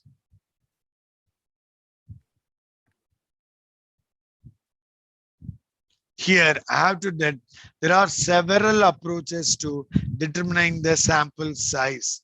The most is a test of hypothesis called the power calculation that is available in the Google search. So you will go and you will put it whatever the data required and you will apply that will give a printed form and you will download it and write it in the thesis.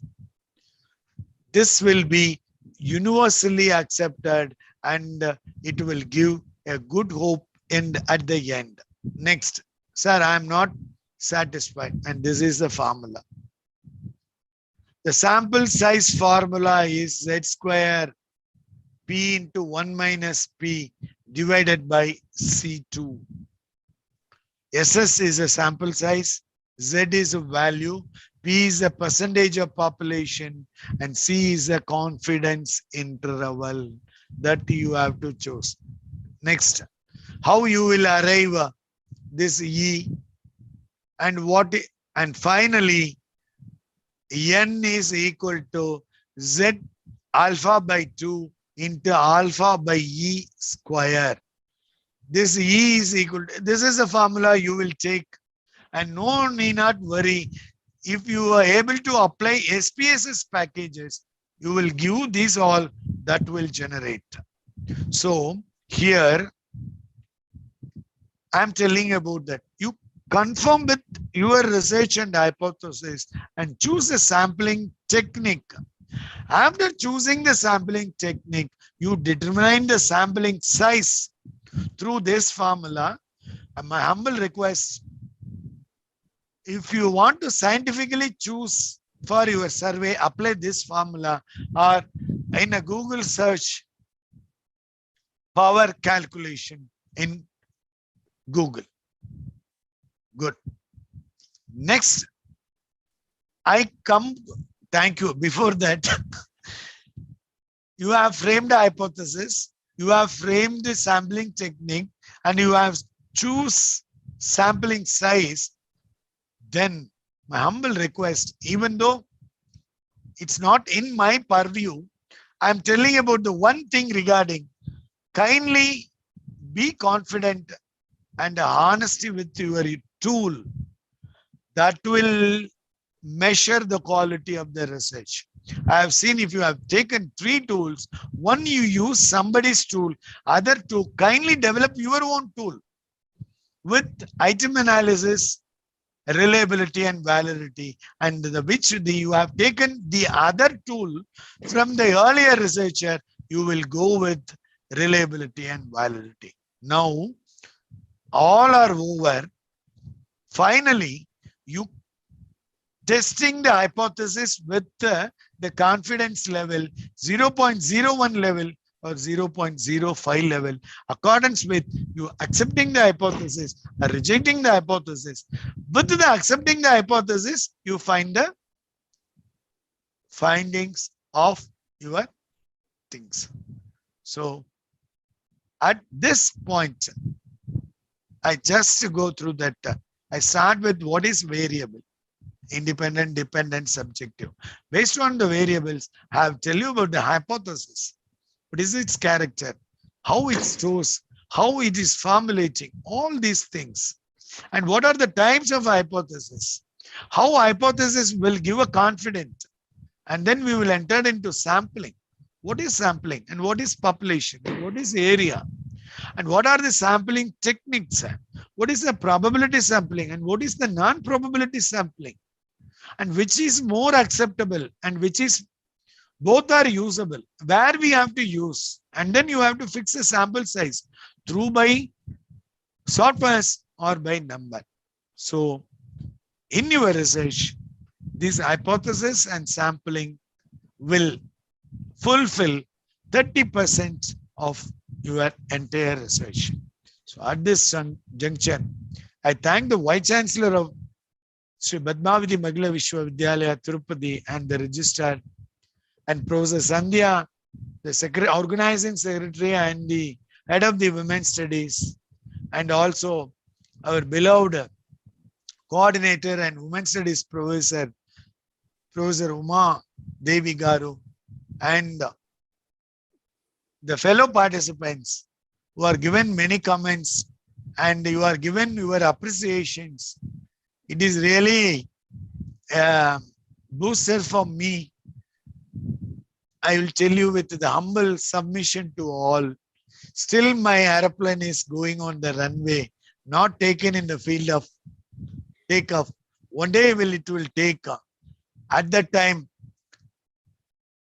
I request you all come. We will fly in the sky. Sky is our limit. Thank you one and all. Thank you very much. May I request the participants to ask questions, sir? Exactly, ma'am. Okay. Dear participants, you are free to ask any questions or clarifications from our valuable resource person. Please feel free. And one more thing, I have a SPSS packages and basically I am a MSc Mathematics. So we are doing a calculation and help to all.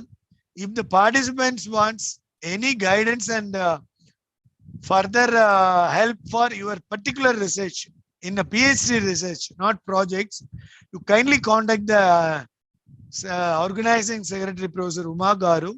We will help you without any, because we have in my SPS packages, if you send it by what I am telling by through Excel sheet, we will generate and send it to you and you will share all the things. Thank you one and all. Actually, I know little bit SPSS package utilization, sir, but I want to learn something more. But I have seen many 5 days, 10 days program for use of SPSS packages that also conducted by many universities and UGC. Yeah, actually it must be the offline. Otherwise, it will be difficult to learn through online. And one it of needs the it needs practical. Practical input more rather than the theoretical input. And many of the participants are asking my email ID. It's available in the PowerPoint itself and in my paper itself. Yeah. It's very simple. Arunachalam N at alagappauniversity.ac.in. Professor Uma Garu will circulate to all.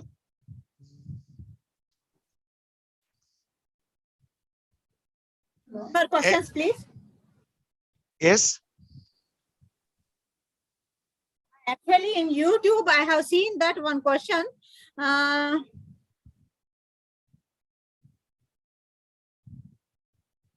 It is with regard to the sampling error. When you started sampling, he has asked some a question on sampling error. Yes. How the error produced in sampling is minimized? How the efficiency of sampling calculated? That's a very good question. Huh? I want to do research with that. We will go with 0.005 level. I want to get more accuracy. Minimum we go with 0.001 level. That I am telling that every one is error out of 100. If you want more accuracy, I suggest 0.0001 level. It means you allow one error out of 1,000. So your sample, then the accuracy, the table value will be very minimum. Then the significant difference, if out of 1,000, now I am telling to every participant, you find a significant difference. You compare with the other value, it's significant with 0.05, not significant 0.01 level. Sometimes it's significant with 0.01 level, but not 0.0001 level. If you want more accuracy, you go with the in-depth significant level, which compare with the table. That's the answer. 0.01 is enough at the social science. We are all made it. But the thing, if you want more accuracy, you go with 0.0001 level. That means one error allowed out of every 1,000 of your sample. Thank you. Any more questions, please? I wanted to ask one. This is, I have to thank Sir Dr. Arunachalam for an excellent session. Thank And you. in fact, it is his, yeah, it is your session, sir, that has raised a question in my mind. I have done a research, one can say. I still say one can say, because I have had guide for that. So there was no, and it was a research about going out all over India, meeting women. So meeting women, asking about their national identity across borders, and which across India means there would be, I did go to one state, one city in a small state, and 4 cities in the big state like Rajasthan and UP. So for Tamil Nadu, I went to Chennai, I went to Dindigul, I went to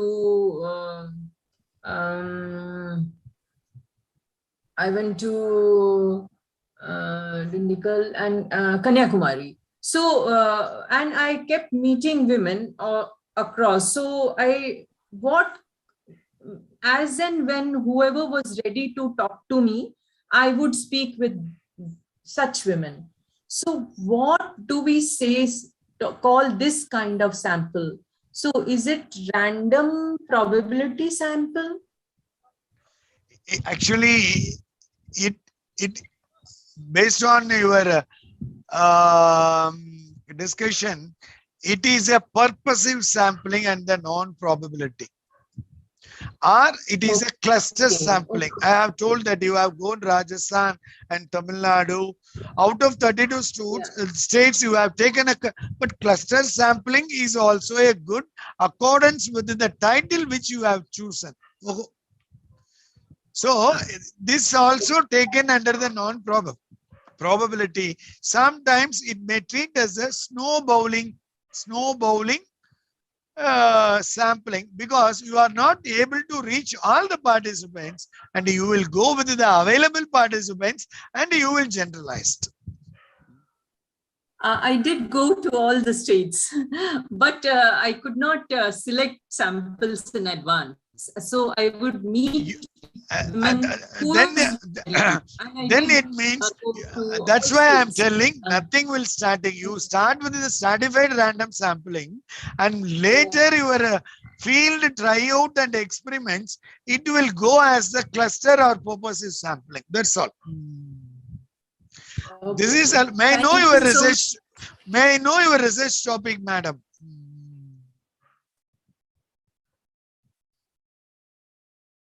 I'm sorry. चंदा जी, आपका research topic को बताइए ना. National identity of women across borders. Yes, you told that. It's wonderful. Oh, good. Nation and borders are as per. It has been published as ebook, but I was not able to publish it. I can send the PDF if anyone wants to read it. You will send it to Uma, ma'am. You will send she it will to send it to Mumma Garu, and you will send it to my mail. Yeah. And my question is, out of curiosity, I am asking, across the border, in all the states of India, which state women is doing better? I want to know out of curiosity. Andhra.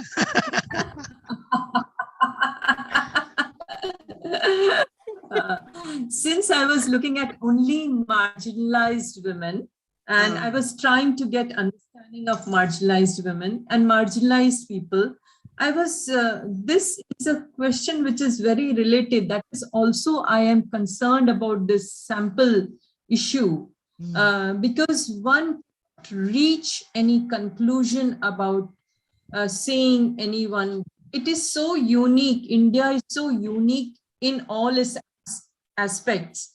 So whether I go to Manipur, because I did not form any criteria of better or worse. I was just looking at women's perspective, and I have recorded it without giving any judgment or coming to any conclusions for meeting. And I think by your session, I understand the whole research, whatever I did, would probably form an hypothesis, and it is free for anyone to try to prove on that hypothesis that women do not really have an understanding of national identity as such. So we can go on and on about it. I'm really very much happy that this is, I want, based on the hypothesis and your review and your personal experience, now you come to a conclusion with which what expected at the end. This is the thing what we need in all research, that today we succeeded in the, I'm telling you, through this session. I'm really very thankful, ma'am. Thank you so much, sir. It is only your session on like both hypothesis and the sampling together, which I kind of got thinking on this, which I had completed. So thank you so much. Welcome. Yeah. Professor Please. Uma, Yes, sir. any questions? That's what I am asking. If there are no questions, then, as usual, formal vote of thanks. Hello, sir. I have one question. yeah. Yes. Yes. Sir, first I want to tell you that your session was wonderful and Thank very you. informative. I just want to know what is the difference between hypothesis and research questions? This is. I will tell you that research question is nothing but the different questions of your title. Okay. In such case of the title can put as a question is a research question. But the hypothesis is a statement based on the dependent and independent variable. I am simply tell you one example. I earlier stated left-handed people are artistic. Is it left-handed people are artistic? This is a research question. Hypothesis is the left-handed people are not always artistic. There is no difference between left-hand and right-hand people habit of artists. Like that, the hypothesis is different as a statement, but the research question is the title or the objective which can be put it in a different questions. That's all, ma'am. Can I ask one more question, sir? Yes. Can we frame both research questions and hypothesis for a study, particular study? Absolutely. Many of the people missing, but in many of the foreign countries and the developed countries, they put research objectives, research questions, then only they frame the hypothesis. Thank you, sir.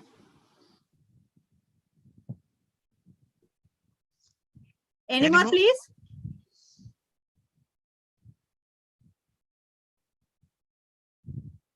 Shall I move on to vote of thanks? Yes, madam. Okay, sir. I know your urgency. No urgency. I don't have any work after here. Only take rest. Okay, it's all right, sir. Thank you, sir, for your implausible speech. Thank you so much. And you have enlightened us about what is variable, hypothesis, importance of collection of review of literature in framing the hypothesis, null and alternative hypothesis, formation of hypothesis, characteristics, sampling and random sampling, cluster sampling, etc. Whatnot, everything you have covered under the aspects of hypothesis and sampling. Thank you so much, sir. And you have regenerated our knowledge also. And I know that you have made so many efforts in framing all these issues together and preparing the PPT and other things. Thank you so much. And now it is time for vote of thanks. And I would like to propose my vote of thanks on behalf of the Women's Studies Center 4th day capacity building program on research methodology for social sciences. I would like to thank our today's resource person, Professor N. Arunachal sir, for delivering such a fascinating and astonishing speech, and also for his ready acceptance soon after I consulted him. And my special thanks are due to our head of the department, Professor G. Sandhyarani Madam, and also the organizing secretary for her constant direction and support given to me in organizing this program. I would like to thank all my teaching and non-teaching staff of the Women's Studies Center and department for their support in organizing this 1 week capacity building program on research methodology for social sciences. My special thanks are due to Dr. M. Sucharita, my colleague, who helped me a lot at all levels in organizing this program. Even though when I was in anxious mode, she readily supported me and relieved me from my anxious status. And thank you, Sucharita. Last but not least, I would like to thank all my participants of this webinar, and without whose participation and support, this program would not have been succeeded. And every day, I am watching my YouTube channel and also this Zoom connection, and every day I am, the attendance of the participants is more than 50, more than 100 in both the channels. I must be thankful to them for their cooperation and support extending to me. And there is a small announcement. Tomorrow's session will be at 9:40 at 10 o'clock in the morning. And I request you all to join at 9:45 a.m. And tomorrow the session will be on statistical techniques to be used for social science research. And I request you all the participants to submit the feedback form posted in the chat box. Without submission, you will not get the tomorrow's link to join the program. This is about the tomorrow's program, and also you need to join at 10 o'clock. Please remember that. Again and again, I will not inform you in the WhatsApp groups and chatting box, etc. So you please remember that, try to join at 9:45 a.m. And once again, I'm thankful to you, sir, for your constant support extending to me in organizing all my programs. Thank you so much, sir. Thank you very much. Thank you.